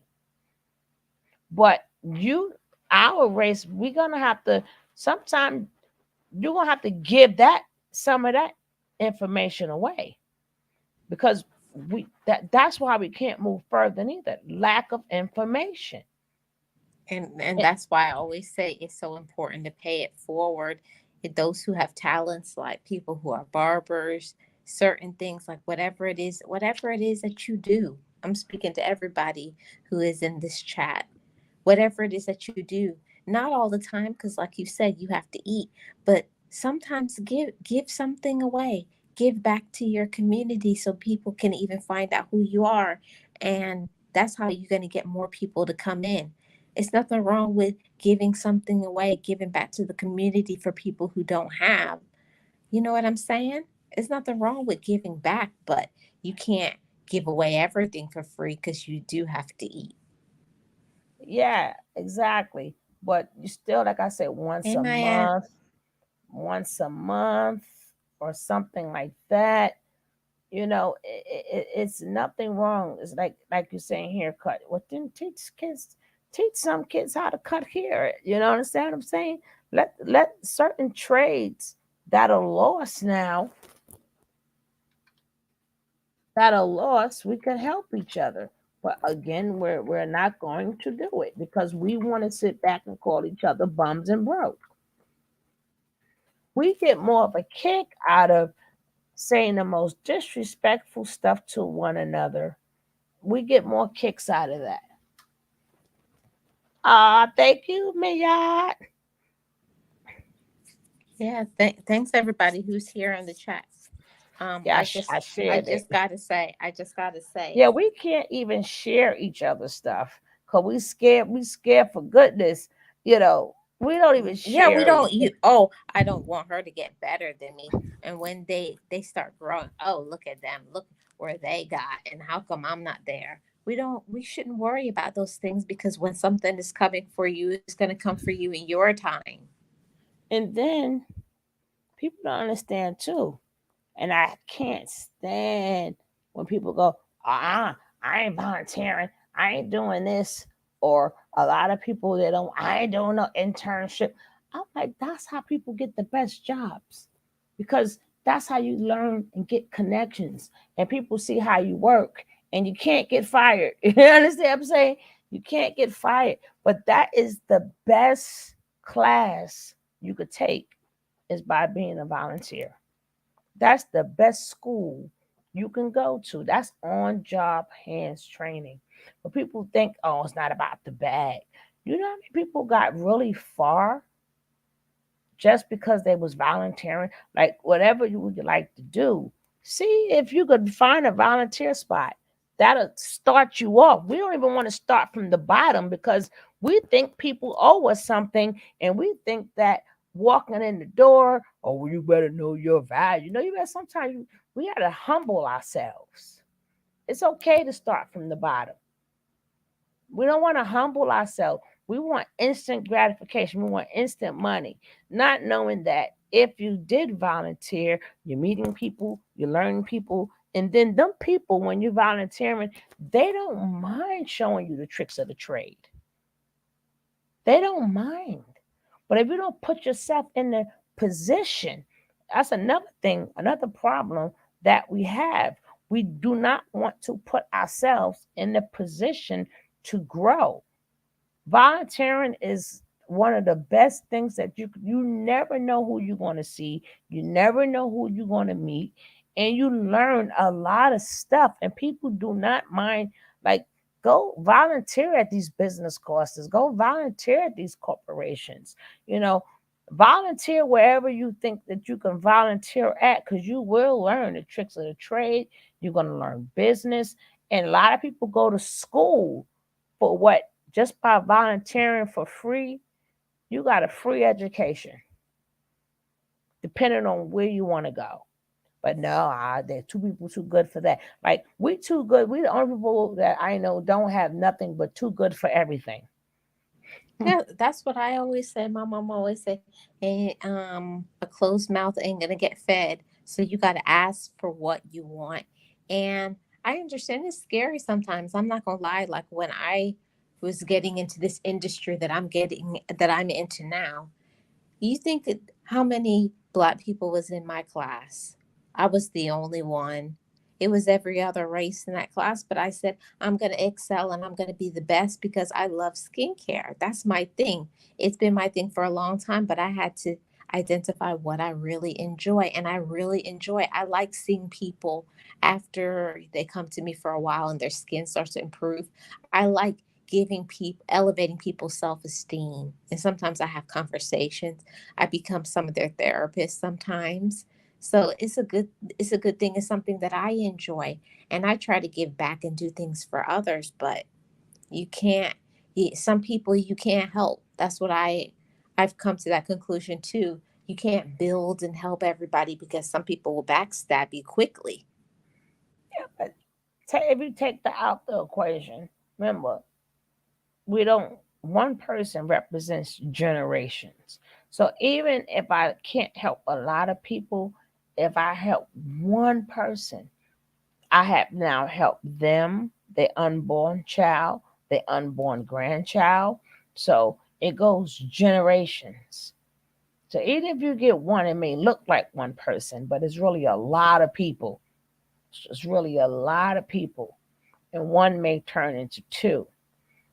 Something sometimes I tell people, even if you're helping three people, it's okay. You don't have to be a bunch of people, you know. But simple things like like I said, we could do. Like if you come into a room, we shouldn't have to say like the how many times should you have to say like? You should automatically know when you come in there, you know about the analytics, you hear it everywhere you go, but you still gotta say like. You should automatically, hit the like. Yeah, Hit. I always say that, sis. Why do you always have to tell people to like, to share, to leave a comment? All of that stuff helps your channel. And some people think, "Oh, I'm not going to like because they don't want to see you succeed." That's just what it is at the end of the day. People don't want to People will come to your videos for months, even sometimes the years, and they will never hit that subscribe button. They will never hit the subscribe button. They will never hit a like, but they're always there for something if it's drama. People are or only going to come to what they want. or I people like, well, um, and I get a little offended with that, but people go, well, YouTube is not a job. I got a real job. I said, excuse me, I was on here 8 hours. You was on here 8 hours with me. That's not a job.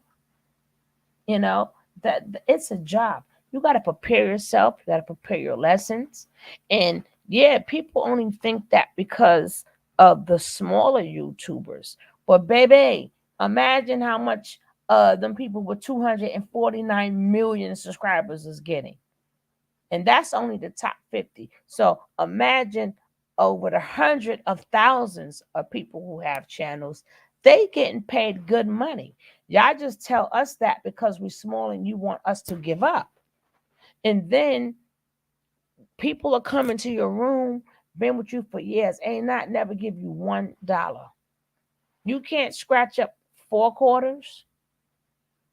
you know, Imagine if somebody gave you $1 each time they came, just $1, a cup of coffee. Throughout the end of the month from one person, you don't have to give me the whole $20 at one time. You can give me $1 each time you come in there. First thing they say, oh, you begging. No, nobody's not begging. Compensate people for their time. Even though we don't have to say support the channel, but that's something you should automatically do because you're with me more than what you are with your people outside. You're with me more than what you're watching people on TV. I'm the one that's giving you the content, or I'm doing something for you. How dare you say, oh, that's not a job? Yes, it is. Just that y'all people just don't pay. Y'all don't pay. Y'all don't support. So that's why. But for the people, let me tell you, I did even though they took, let me just start off with, they took it all back. But I did one video, and it was on whatever girl that, I forgot what girl it was, but she was the one that mother did her like really dirty.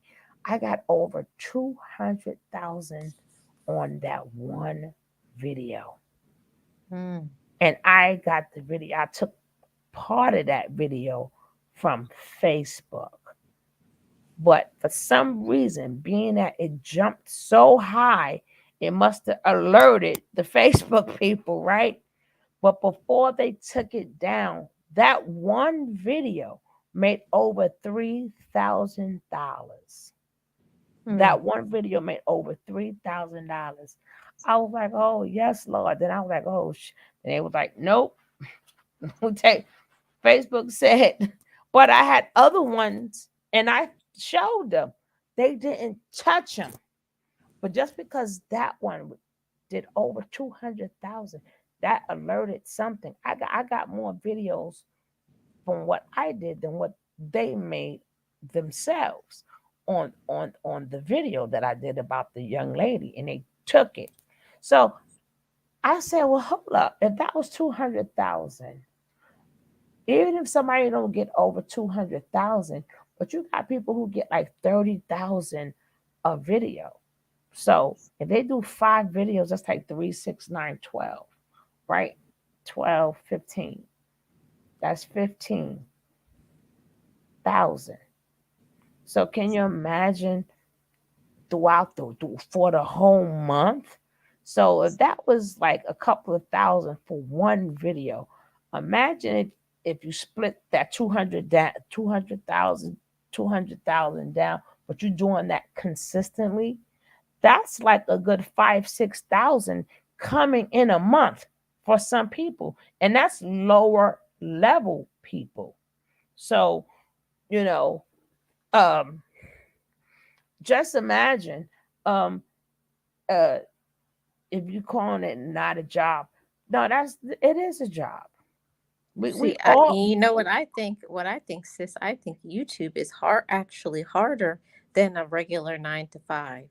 It's Mm-hmm. harder Mm-hmm. because a 9 to 5 it ends, but your YouTube, this stuff don't end. Every time you get a comment, every time this, every time that, making up stuff, thumbnails, blah blah blah. The list goes on and on.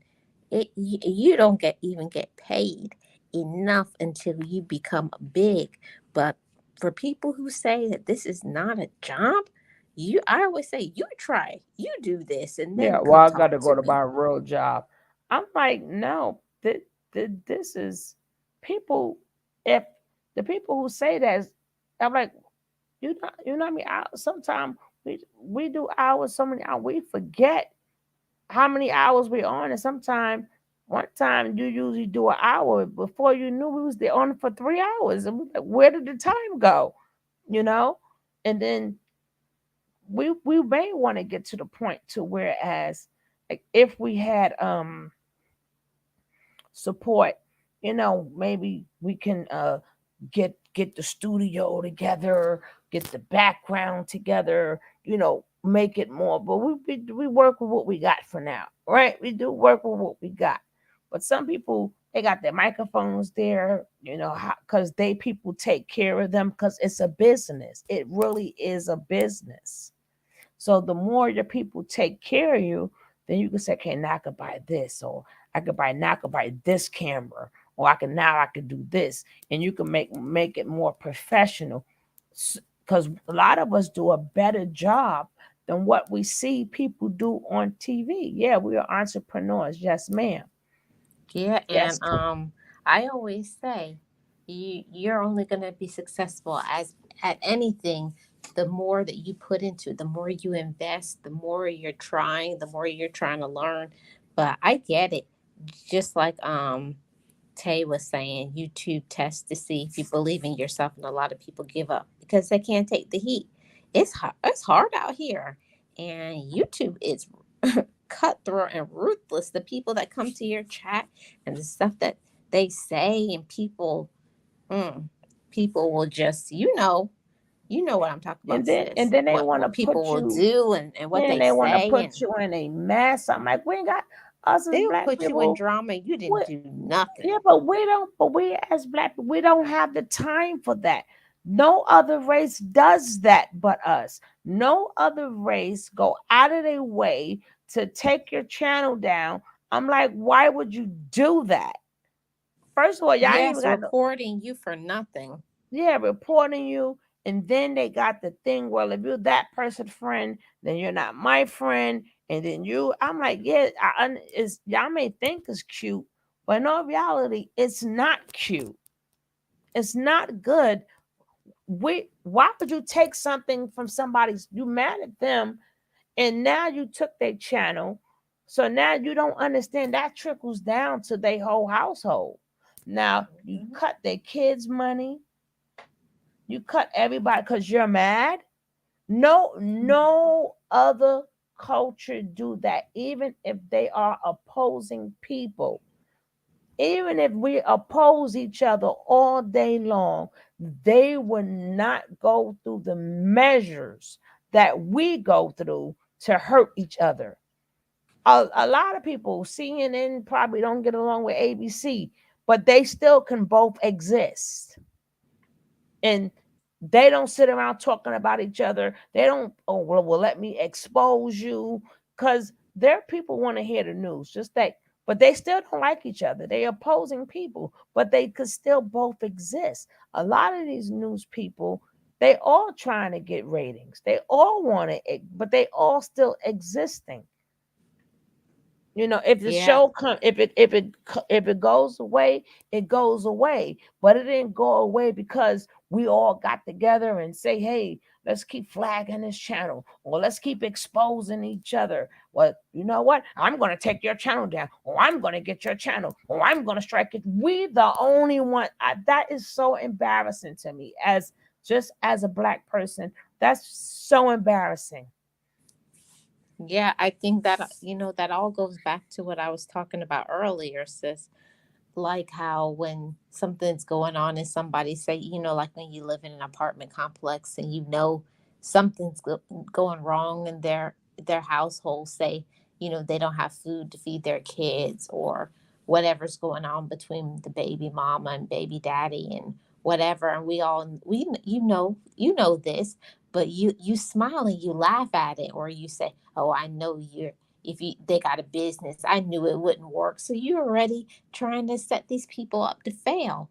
Why do we have to do that? Why can't we be more supportive instead of being cutthroat, trying to call CPS or whoever on one Yeah. another? And I'm like, just so people go watch your channel anyway. Like we should have certain codes. If you want to be in the drama channel, you know what? That exists. It's okay. If you want to be in the whatever channel you call it, the beef channel, that exists too. It's okay. But it should be a limit on what you do to one another. If y'all want to snap on each other all day, that is fine because it is an audience for it.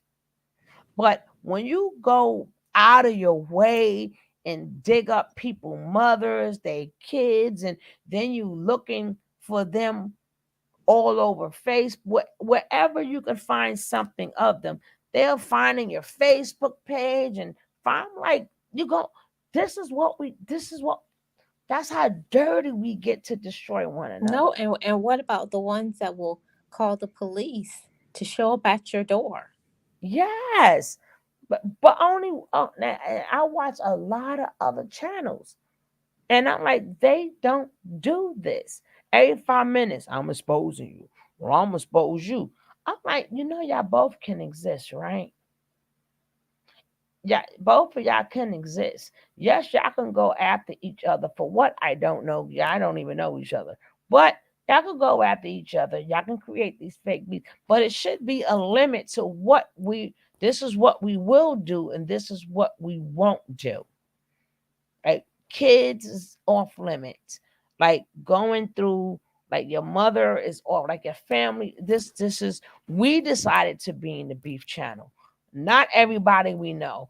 And you got people that's calling people aunts, their uncles, their cousins. Well, you would like to come on my show, or you know, can do you get along with that person? Can you tell us something about them? That is crazy. Wonder what would happen if someone actually, people have got unalived. It ain't no wonder people have got unalived.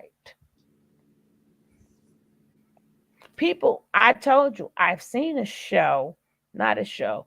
I've seen it on Instagram, and I told you that a guy was in love with one. Let's say like me and you had beef, right? Hmm. And they know for a fact that you are really really good at uh getting people real good, right? And they know that you good at bringing receipts, they know you good at destroying people. So the point is, they want me though, but they're gonna watch. They know that me and you got beef, so the guy sat up there and he watched the guy channel who had beef with the lady because he was in love with the lady. So once the guy was going off on her, like I tell people, you can have 1,000 people in your room. You don't know none of them 1,000 people. You don't know where their mind is at. You don't know if they got their right mind, the wrong mind. You don't know if they predators. You don't know nothing. All you know is you see 1,000 people in your room. So you so happy that you forgot that. So you're trying to impress them 1,000 people. So what happened was he went on some guy's channel, and then that guy, what you call that? When you pull up people information, tag it. What's the word? Yeah, I know what you're talking Well, about. what's the word they call it Um, on oh, you? I can't think of the word right now. What is the word, guys, when you pull up people information and stuff like that? Help us out. Help You us out. mean Help you us mean out. when you share it on the screen? Yeah, but it's a word, docs. Yeah, So dots. they dox. So when he doxed the girl, he doxed where the girl lived at and whatever. So he went to where the girl lived, and it come to find out the girl was married, Oh, you got to be kidding me. and he unalived the both of them, and What? he got the information from somebody that was on YouTube who doxed her. So he got the girl at, because a lot of times they want to show you, thank you, realist. So a lot of times when they doxing you, they like to show your address, and then they'll show pictures and stuff where you live. So that they don't understand that one of them people in that audience knew that you were like that, and you just caused two people to not be here no more. That's why I say where is the cutoff? Like addresses and shown that should be a cutoff. No, we're not going to do that. Yeah, When I seen that on, at the end of the day, it has to come down to, people have to start respecting themselves.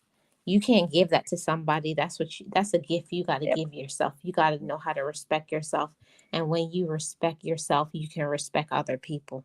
yeah, but the person who does the doxing had no idea, or he thought, I don't even know who it is. Like I said, it came across my Instagram, and I was reading. I'm like, what? I'm like, I knew, but the thing is, you have to be mindful that you don't know your audience, especially when you have a lot of people in there. So you must be mindful what you put out there, because you don't know that I'm only watching you because I know you're going to dox this person. And not he didn't, but he was in love with the lady. So when he went to go there to, I guess, meet her, I don't know. When he went there because he wanted to find out, I guess. And then she had a husband, and then that man popped the both of them. And I'm like, these content and the content creator, they never said who it was, but they got blood on their hands. They have blood on their hands Hmm. They got without blood on their knowing. hands. At the end of the day, everybody gonna have to face judgment for what they've done. But that's crazy that they did that. So two people got unalived from it.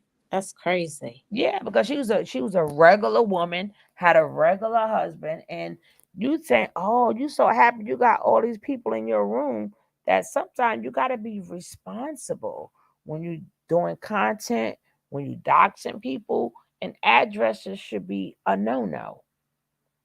That should be a no-no, because you don't know who's in your chat, and you Yeah, thinking, and come on, sis. We can't talk about why black people don't get along, and let's go into the real meat of this. There's a lot of mental illness in the black community. mm-hmm, There's a mm-hmm, lot, and a lot of it is undiagnosed. Some people Some people just are strange or weird, but there's a lot of mental illness. Like, people need to take their medication. They Mm-hmm. need to take medication. And I see a lot of mental illness, and they will not take the medication because of the side effects, or they don't believe that they have a problem. And they need to stop watching stuff that triggers them. I am so sick of people, oh, this trigger me, this trigger. You are in control of your triggers. If you know, if somebody is covering something that might trigger you, and you know that's what the content does, because this is what they cover, you don't need to watch that. Yeah, I say Simple. that. I say that all the time. Like, when you look at a title of a video or a live stream, you already know what time it is before you click on it. If it's got something that's going to trigger you, or something that is going to make you feel some type of way, don't click on it. I can't stand when people click on my stuff and then say something stupid like that Mm. triggered me, or I didn't like what that was said, or how, like, people will leave some stupid rude comments. Like, people say stuff behind the screen or tapping on a keyboard that they would never say to your face. Or they want to police your chat. I'm like, no, I like for my chat to be feel free to say what they want to say. Why are you worrying about their comment? I hate people police your chat. They think they're gonna police you. I'm like, no, you can turn the channel. You're not gonna police me and tell me what to say and what not to say, and who to like and who not to like. And then you police the chat. So, and that, oh, that just, I'm like, people talking freely, minding they saying what they want to say, and then here you go, you got to say something back. So now the chat now goes into watching people arguing in the chat, and I'm like, what the, I people people, it's like they just do too much. They just do Yes, too yeah, much. Like, that's what you call doing the most, sis. yes, Doing the most. that's why they say viewer discretion advised. As a, yeah, but the thing, like, it's like, let's say Jaguar. If you know she's a person that has a foul mouth, and it's been proven she was like that since forever, you don't need to watch nothing that got her name in it.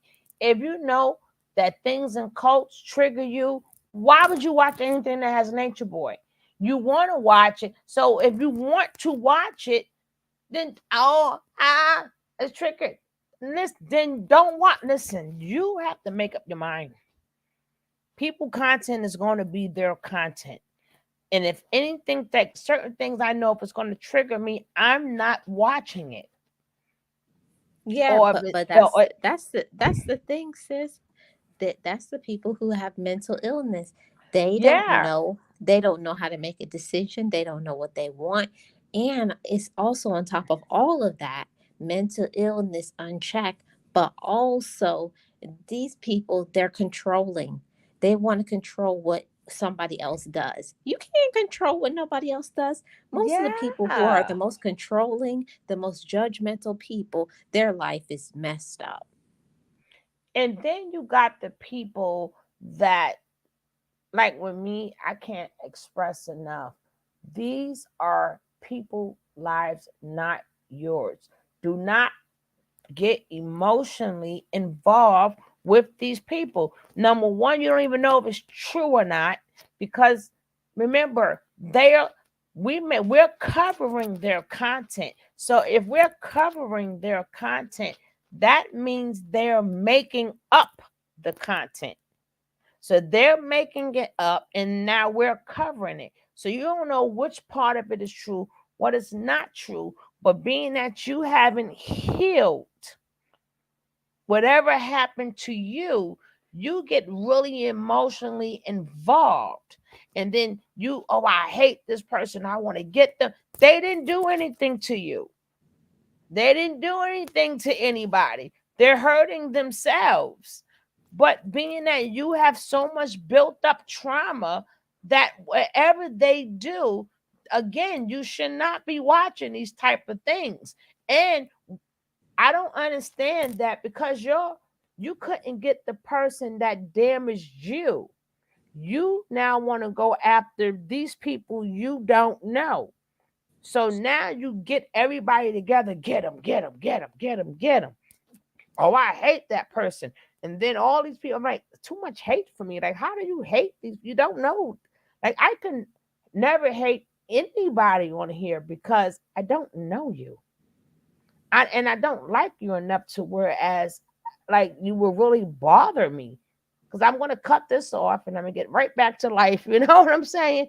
I'm not even going to think about you. So I'm not going to take no time of mine to look you up, find out your business. You're not worth it. But people have so much stuff that they haven't healed. They can't go after the person who did it to them. So they want to spur that, like, if let's say I like somebody. Now you'll see, don't know, God forbid if I say I like somebody. Now everybody who's unhealed want to come and let me know we're not bothering with you. I'm just using it as an example. Nothing I'm saying is true. I'm just giving examples. Or I don't like somebody. Then I don't have to like them neither. I don't have to like what they do neither. Then you'll have the people that, oh, I feel so bad. The holy rollers will come in. I call them the holy rollers. And I'm like, uh, they haven't shown you nowhere near yet that they changed or anything. But the thing is, people heal yourself. So when I say just sit back and enjoy the show, just sit back and enjoy the show. That's what I do. I'm not bonded with these people, or I just cover it. That's it. But even And important stuff. that's what people don't understand. YouTube is entertainment. This is Mm-hmm. entertainment or information, whatever it is, whichever one the platform is doing is information, is entertainment, whatever. But people get too invested in things and want to put their nose into other people's business. And I feel like that's crazy. Yeah, actually, don't get on panels. Just stay in the rooms. Disability prevents me from using speech, though this might improve. Of course, it's going to improve later.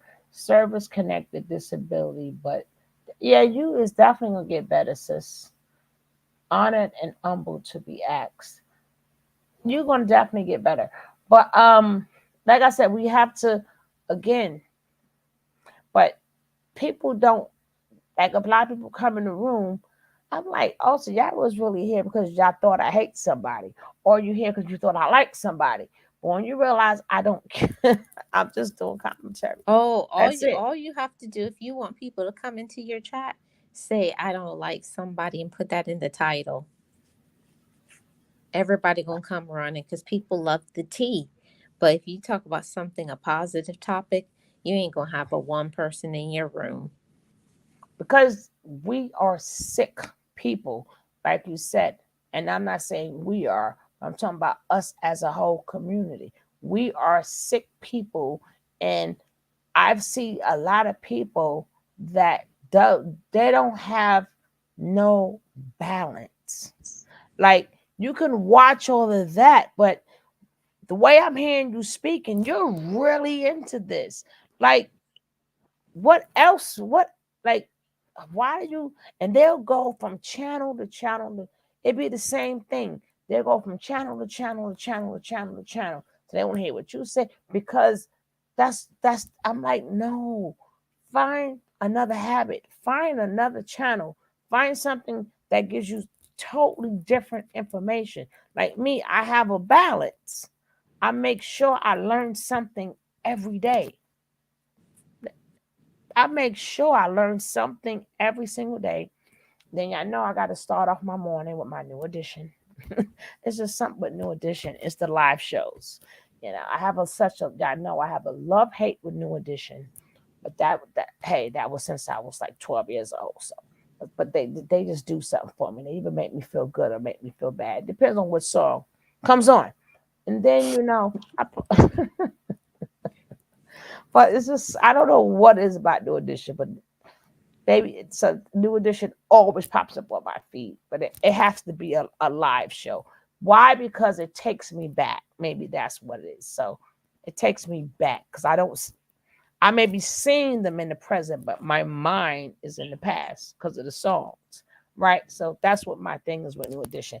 And then I'll find something like educational, and I make sure I learn something and I absorb something, and then I'll see like who's on that I can support, and then I'll see what I'm going to show for today. But I make sure it's always a balance. Yeah, I can get down with the F stuff. I'm human, but okay, what else? I What know.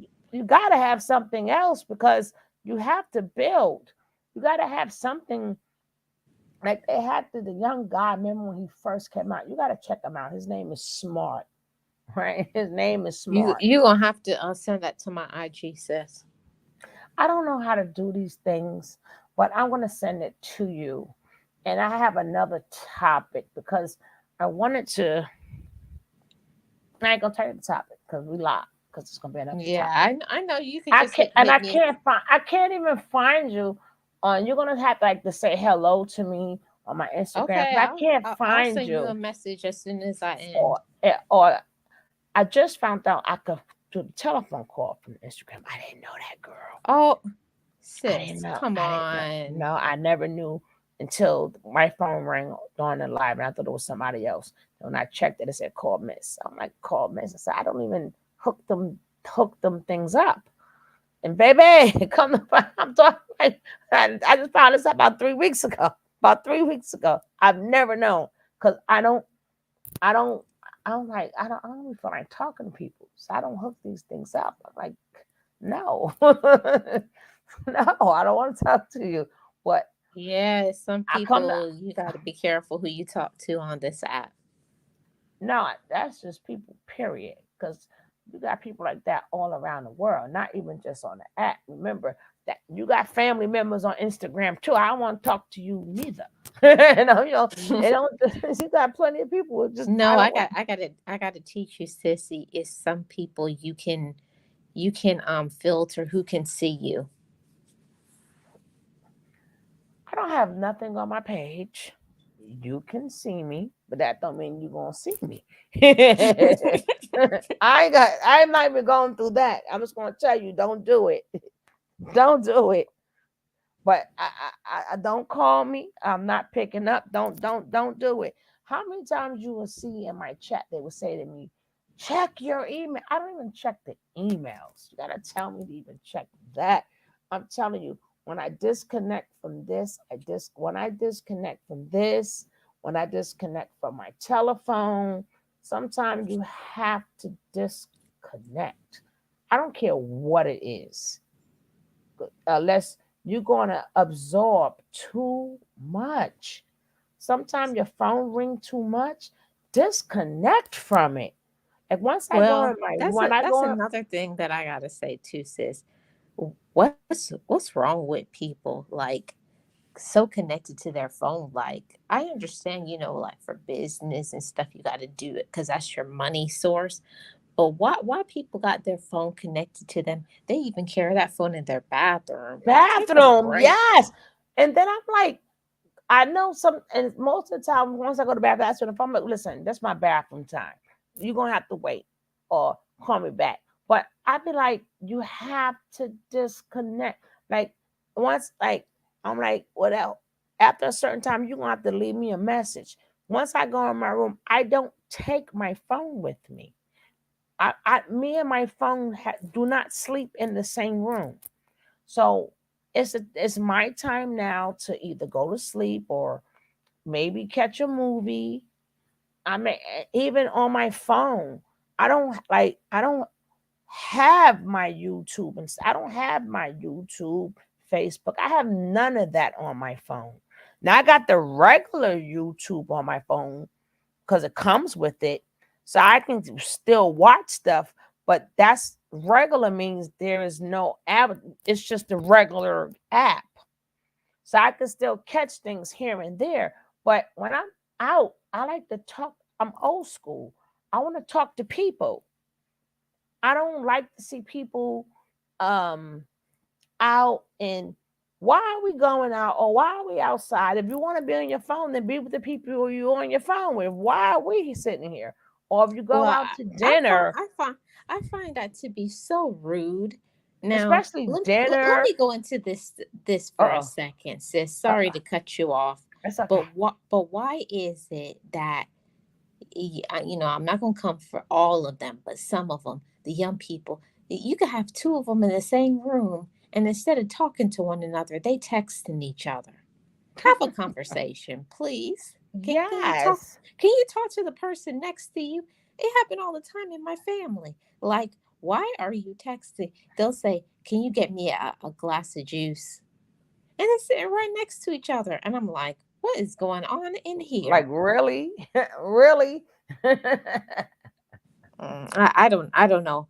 But let's get back to the topic what we was talking about originally. No, Now, but that's another reason why we can't grow too. All of this fits in the same thing. This is why we can't support each other because we're too busy into every other thing but trying to grow as a people. We're too busy into bull crap. We don't want to nourish our body with like eating right, like you said, skin doing like stuff for your body, your skin, even the information that we take in. We don't want to heal ourselves. All of this goes together. yeah, and and it's crazy to me. I'm like, what are you doing?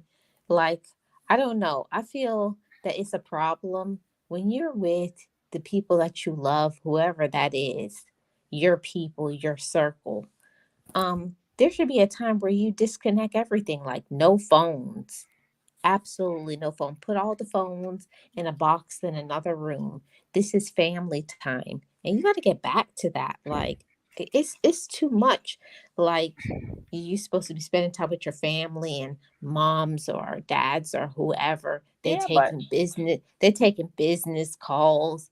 They don't spend no time with their kids. Like you got to get back to strengthening your family bonds. yes. And what makes it even worse is that number one, you miss opportunities because I could have been talking to you, but you're on your phone, right?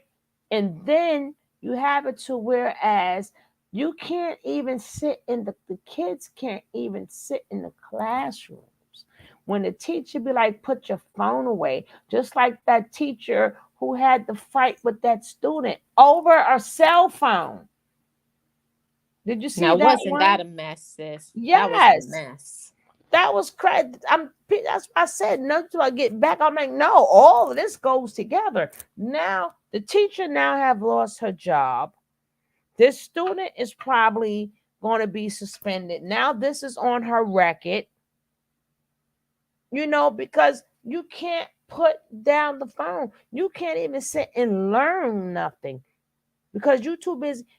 And they're texting you about nothing. With WYD, what you doing? Nothing.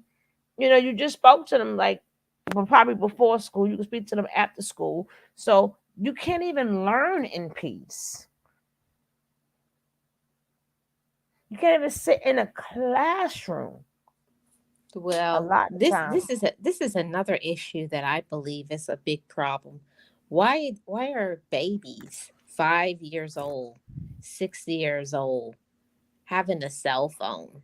What 3 they years need? What do old they need a cell phone for? because their Or why do parents they need a lot of things? You because their know? parents got lazy and their parents would pass them the phone with some type of game or whatever show that they got because that has become the babysitter or the act right. I had to get the kid to act right. We pass them the phone. Yeah, well, I believe that there's a lot of things out here just to distract our youth, even the adults, because they in the pool too with it. Um, I don't understand. Like that's crazy. This technology got people's minds. Hmm. Yeah, like But why? if you were getting good, my thing is it's not the fact that it's a technology. It's the fact that what are you learning? Like, are you in your phone because you're learning a trade? Are you reading something about information? That's no problem. You pay a lot for that phone. But people are not doing that with the telephones. They're bull crapping on the telephones. Like, I don't mind if you have your phone, if you're looking up new words or you listening to good podcasts or you listening to information. Like, if you're doing something positive with the phone, that's different.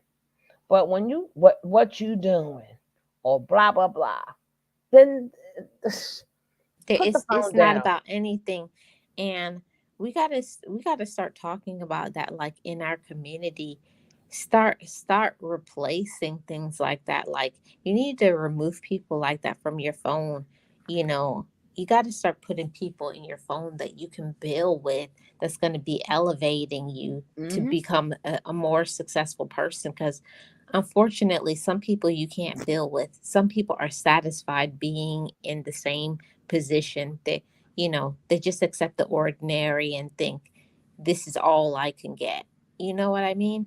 And you don't have to accept the ordinary. We can all elevate and get to a higher level, but you got to believe that you can do that, and you got to want to do that. Because I hear And people talk about, oh yeah, I'm trying to elevate, and they doing the same thing they've been doing for the past 5 years. then people, now remember, it goes both ways. People have to be willing to like go out of their comfort zone.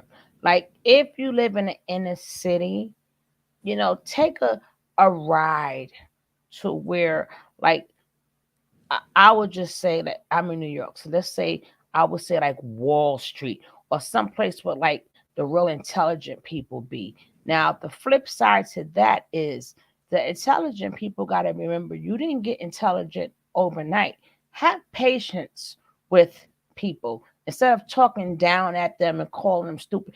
Invite them in. So when you speak to them, and you speak in intelligent words, maybe they will want to say, well, what that mean? What that word mean? You know, don't don't be afraid to teach somebody that's less than you, and don't be afraid to come out your comfort zone neither. You know, that's the best. If you staying on that same block or that same hood every day, all day, you're never going to learn nothing new. Sometime go out of your comfort zone. You know, go, you have a lot of parks and stuff, or go to like social places where you may think that they're uppity, but try it. Just try it. And then the people who are quote unquote uppity, you know, sometimes the worlds have to come together. You cannot, we want to stay separate. Stop it. Stop thinking that because you're college educated or you didn't get there overnight. You have to learn how to walk too. Don't be a don't be too much to sell. Somebody coming in, and if they look ghetto or act ghetto, say, you know what? Let me go say hello to this young lady.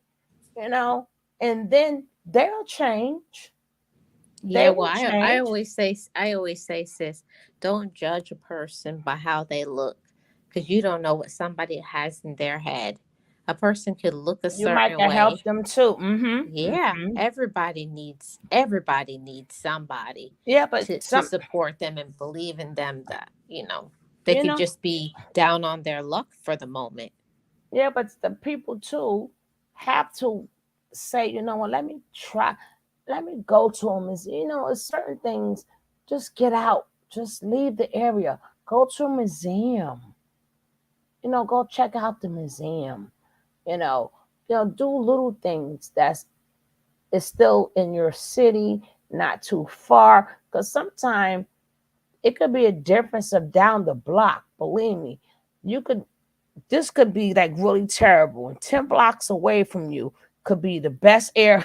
I mean, the best area. And just 10, you're like, well, wow, it's terrible right there. But now I'm right here.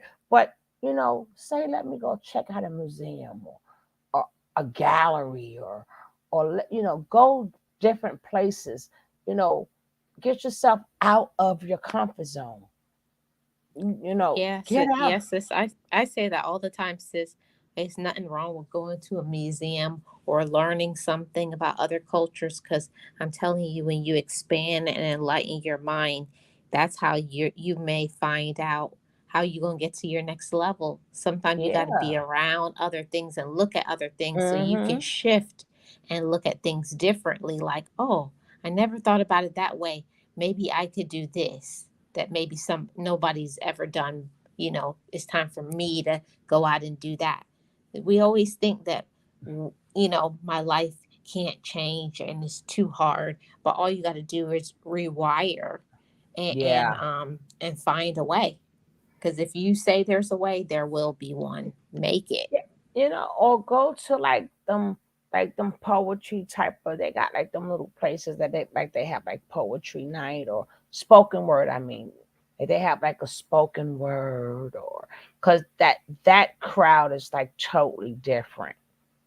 You know, go to I mean, and you can find free places to go. I don't know how other places is, but you can always find somewhere free to go. Believe me, you have no excuse in New York. It's always something free. Okay, before 12, free, or this is free, or this, you gonna find something free. New York has no excuse at all, but because you're gonna find something free for everything, or like I said, if you volunteer, you get perks when you volunteer. But get out of your comfort zone. You don't have to stay like in on your stoop. Like some people never left their area. Only time they leave their area if they going shopping and they right back in their area. And then after you do that and you start being around different people, of course you're gonna act right, because you ain't gonna be the only fool acting like a fool, because you're gonna look really stupid. And I'm quite sure you don't want to be embarrassed. And then after you do that, then push yourself to do something else. You know, push yourself after that, maybe to now get on a plane, go somewhere, or get on the bus and go somewhere. Then push yourself to do other things that may make you want to go back to school. That may make you want to learn other things because you might like it.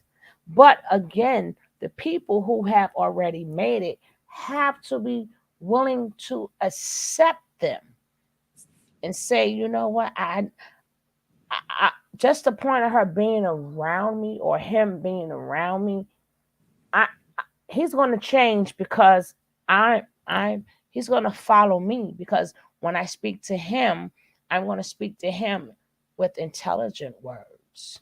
I'm going to speak to him like this. So I'm going to change this person's vocabulary without them knowing that I'm changing their vocabulary. I'm going to make them want to try to figure out what am I saying to them, because the minute that person go, why are you talking all them big words? Right then and there, you can say, well, that word means such and such. So you're not just taught them a new word. So the next time you say that word to them, they will not say you using a big word, because now they understand what the word is. Well, sis, that's what, my dad being a teacher, that's why I speak. Every time I would say something, the wrong word, I was going to get popped. So I learned to expand my vocabulary. And for some, they always say, "Oh, you talk like you're white." And I said, "No, I speak intelligently.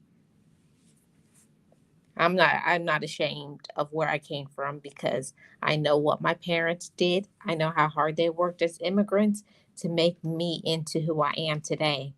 And I don't understand why people have to step on you just because you may speak different than them. At the end of the day, like I always say, everybody bleeds red, everybody pees No, yellow. but when people say that, I don't feel bad, or I don't think they're picking on me. I just think they have to catch up. So now I have to find a way for you to catch up, because I'm not going backwards. and I and Hmm. so my thing is, yeah, you're only saying that because you don't understand me. Exactly. So it's not like you're picking on me. It's like, I get it. You wish you can speak like this, but you've been stuck where Mm-hmm. the people who is high all the time, drunk all the time, and so much confusion. So that's the only place where your mind is at. So now you want to project that on me, So I get it. I get it. So, but maybe if you hang around me, you'll speak a little better too. You know what I'm saying? Sometimes, Exactly. you have to trick people, but it's okay. You're projecting. People do a lot Welcome of back, projecting. Word. Thank you, thank you. Can you hear me? I don't see did he come? I don't Yeah, I hear see you. him. Okay. I hear him, And but I don't see him.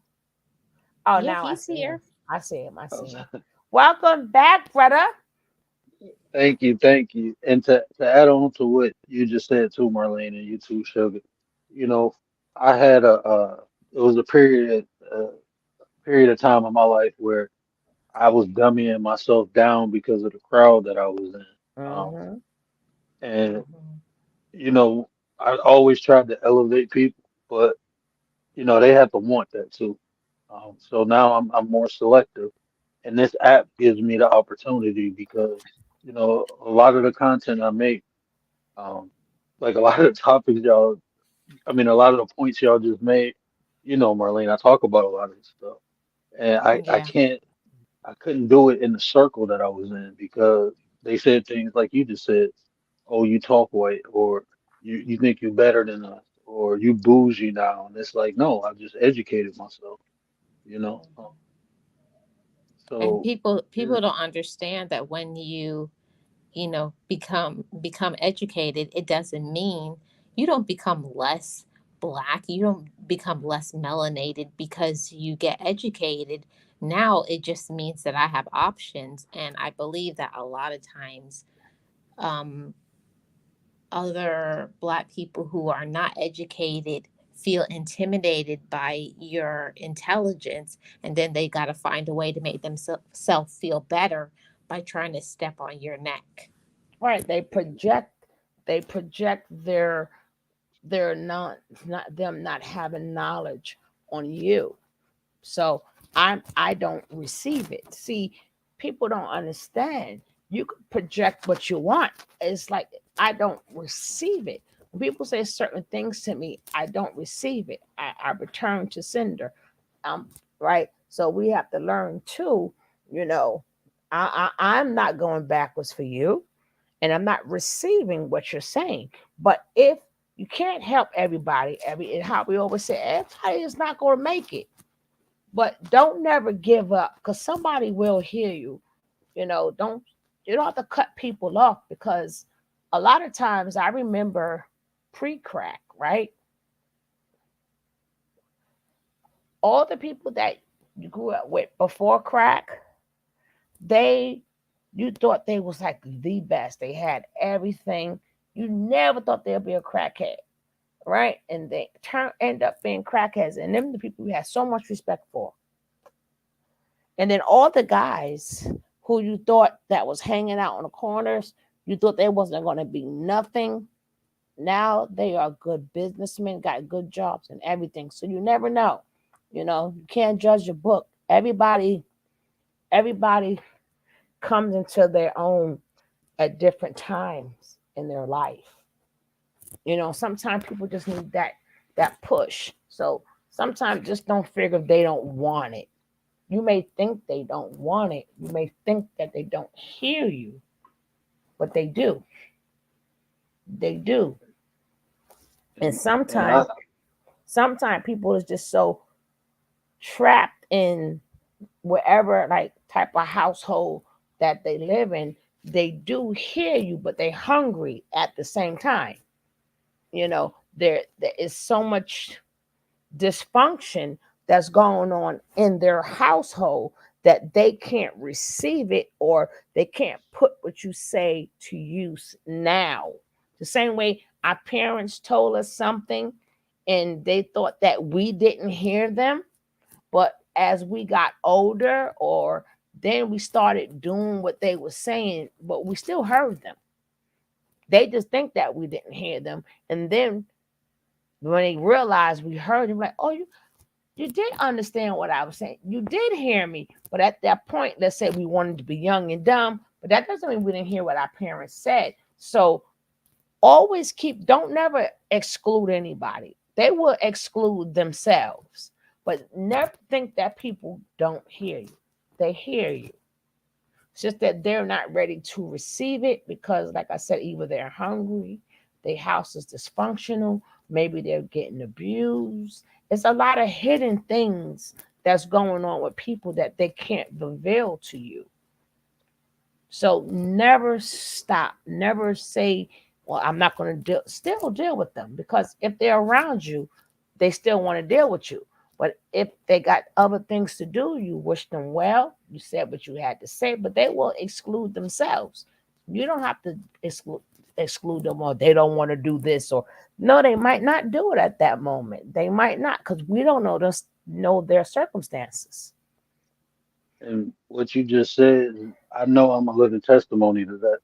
I had family members tell me I'd be dead before I'm 15 because, I was running around in the street. And now, um, I got it together. So I understand that from a personal standpoint. So I always show people a high level of compassion and understanding. They might not be ready now. And that's why, if I meet someone and the first interaction ain't good, I try to make it so we can have a second interaction. Might not be right away, but maybe later on when you're ready to receive what I'm saying. So always try to keep peace with people because you never know what a person going through. So Yeah, because a lot of these young ladies, I be ear hustling my nosy self, and I hear some of these conversations these little girls be saying.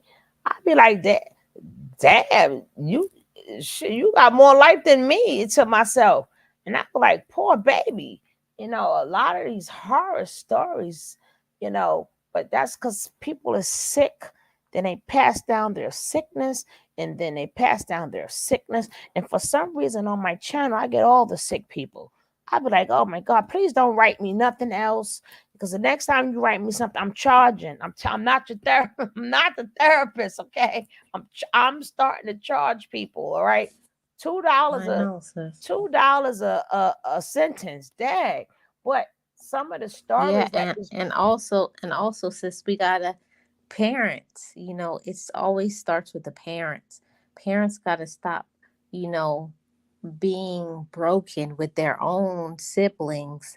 Because if you broken with your siblings and you saying, oh, don't talk to your auntie and don't talk to your uncle, that goes on generations. I, mm-hmm. I, I know that this happens in many Black families, that you got families that have not talked to each other behind something that happened 50, 60 years ago, and it don't make no sense, and you don't even understand why you don't talk to your auntie and uncle. You just know Or your your mom or your cousins. daddy told you not Or to. your cousins, because the sisters are not speaking. This is like when I was talking about Brian McKnight today, right? And I said, well, dang. I was like, well, what did the grandkids do to you? You understand? So now you cut the young son off, and that's another thing we is terrible as a Black race. Because I'm one person. I'm sorry. I believe in nepotism. I believe in it, because who is that's the one person that you do know that. I'm not talking about the ones who didn't work under you. It's about the one who that's the one who knows you. They know the business. Like if I was a painter and I had my son there with me, of course he deserves a job like everybody else. I don't have to train him. He's been trained all his life, and we're the only people that don't believe in it, and we're the only people that get because it's far. Yes, and so what? We're the only people that don't want to pass it on to our kids, and at least we're making them work for it. A lot of kids, they just get it. They don't even work for it. At least nepotism mean I'm making, yeah, you got this job, but I'm making you work for. I'm not just want to just give you my money. You know the business. Come on in and work. Yeah, Let's yes, sis, but I gotta add something to this. I feel like, especially in the black community, like not everybody, but a lot of us ruin kids. Like if you didn't have certain things, you just give it to your children. And I think we ruin kids because if you just give kids stuff and you don't teach them to work for things and to know the value of money and that it's hard to get things, you grow up these kids being entitled and they feel like they have to get everything. And if they don't get it, they're going to find a way to take it from somebody else, rob, steal, hurt somebody. yeah, but that's never entitlement is never the child's fault. It's always the parents' fault. So people people miss me with, oh, that child feels entitled because of their mother and father. No, the mother and father made them that way. Like you, like my mom's had, and the same thing I do with my son. I was just to be at every meeting, always had to do volunteer. And I didn't even want to do half of the stuff, but now I'm doing it for a living. It's crazy. But I'm just saying, that's up to the parent. Like even if a lot of these rich parents, you know, when these kids come in as babies, why do they have $5,000 strollers? Like, you did this to the child. So now they reach a certain age. Now you want to hit them with doing like responsibility and bill. No, you should have been did that. But being that you never had, you gave them all these things. So even if that's bringing your kids to work with you and having them do like little things, and like if you into music, hey, bring them to work, teach them how to work the machines, maybe they could be great producers. But you have to put them in their position to do it. And Yeah, yes, sis. And also, in the Black community, we also have to enlighten our kids and teach them about self love and that they can become entrepreneurs and business people instead of grooming them to be an employee. that's one of the main things I so try to teach kids. Oh my goodness, that's one of the main things. Be an entrepreneur.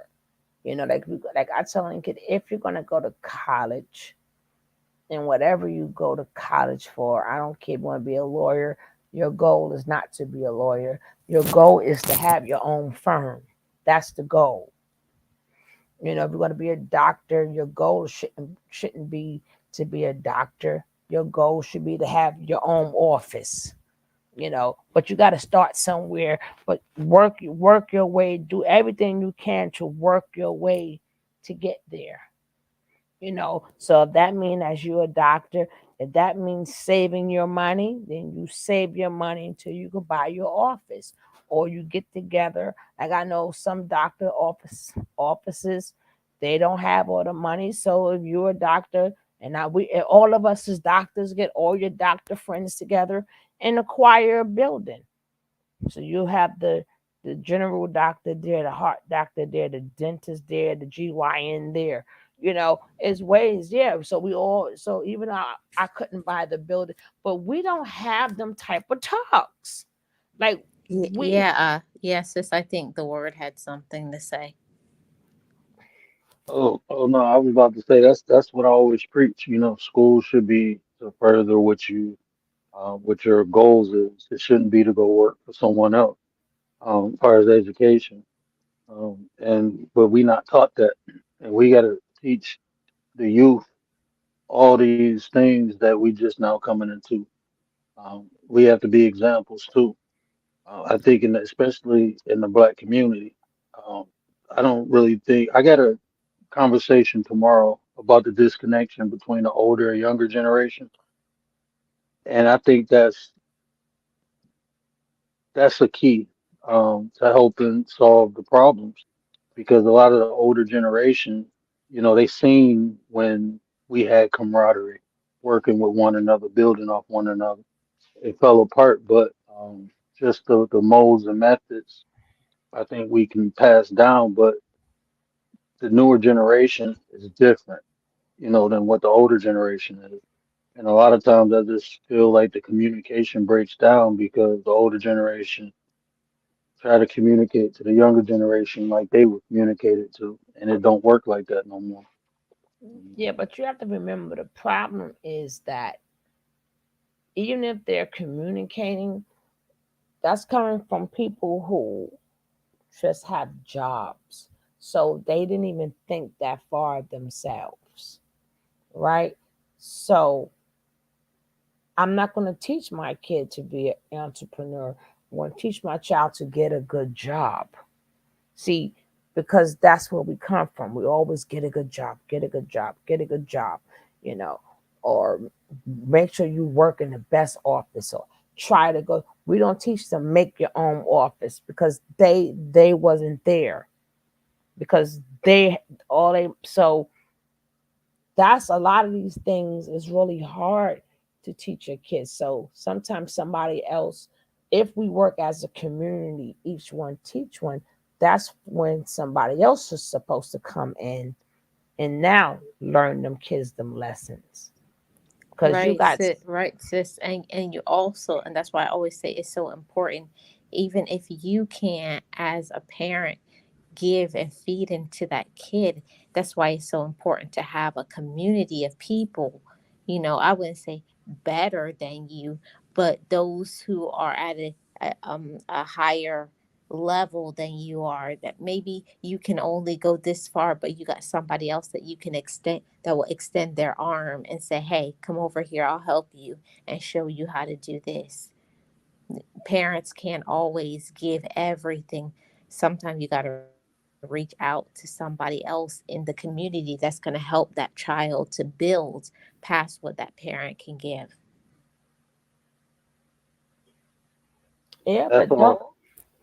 I'm yeah, sorry. but Go ahead.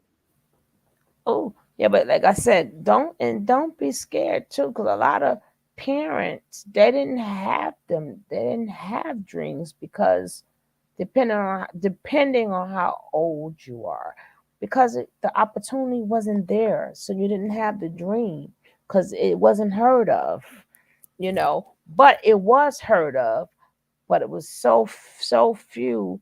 And being that they haven't read books, so they don't know all the great people, they don't know all the people who did all the great inventions and stuff like that. So a lot of things we think is out of reach. We Yeah, think it's out of you're reach. right. You're right, Sugar. And I don't mean to cut you off, but I know Mm. Word is about to go live next. I just want for us to do a final wrap up of what we want to, how we want to end.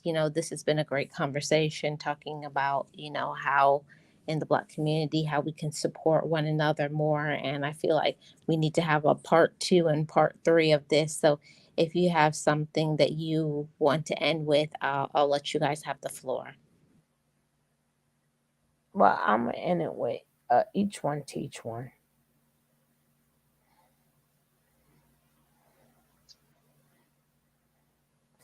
And I will end it with this. If you don't, I will implore anyone listening to this to um, look up Dr. Francis Chris Weasley, the ISIS papers. Very, very informal um, content, and also Dr. Neely Fuller. And if you can't compliment the people you're around, you need to find more people that you can compliment and build with, because at the end of the day, um, everybody can't know everything and do everything. But if you put the right people around you, you can get the right things accomplished. Yeah, I will agree with everything that the both of you said. And I just got to say, as a community of Black people, we're all brown people. We all are a part of each other, and we can elevate and upbuild and encourage each other by stepping on each other's necks, stabbing each other in the back, doing underhanded things. Let's support one another, be kind to one another, and do the right thing by each other. It takes all of us, and we got to elevate our thinking that maybe before, maybe the way you were raised to not think good of your own people and to not support your own people, maybe go with other races. But it's nothing wrong with going and seeking. And if you don't have it in your community, it's nothing wrong with building a community of enlightened people. And that's what I wanted this discussion to be about, elevating our minds and to thinking that, we can not be at each other's necks, but we can support and encourage each other in a safe place. Thank you all for joining me today. I really enjoyed it. If he's going live, can somebody drop his link in? Yeah, one of my mods, can one of you please put the link to the Words Live, because we're going to go over. I appreciate all of you all for joining me today. And you know how I like to end with my channel song that was written by my friend, Boss Life Online. I made it, and you can make it too. Bye, everybody.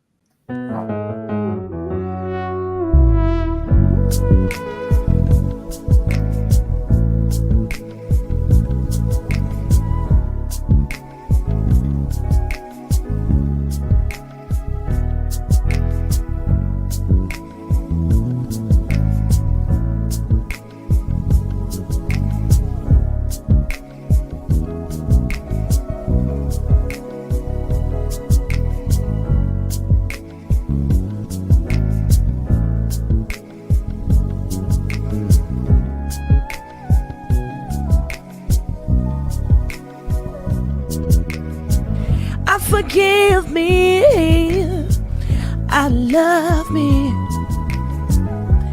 I've been blessed that I have made it through. I'm stronger and worthy. I am enough now. What about you? I forgive me, I love me. I've been blessed that I have made it through. I'm stronger and worthy. I am enough now. What about you?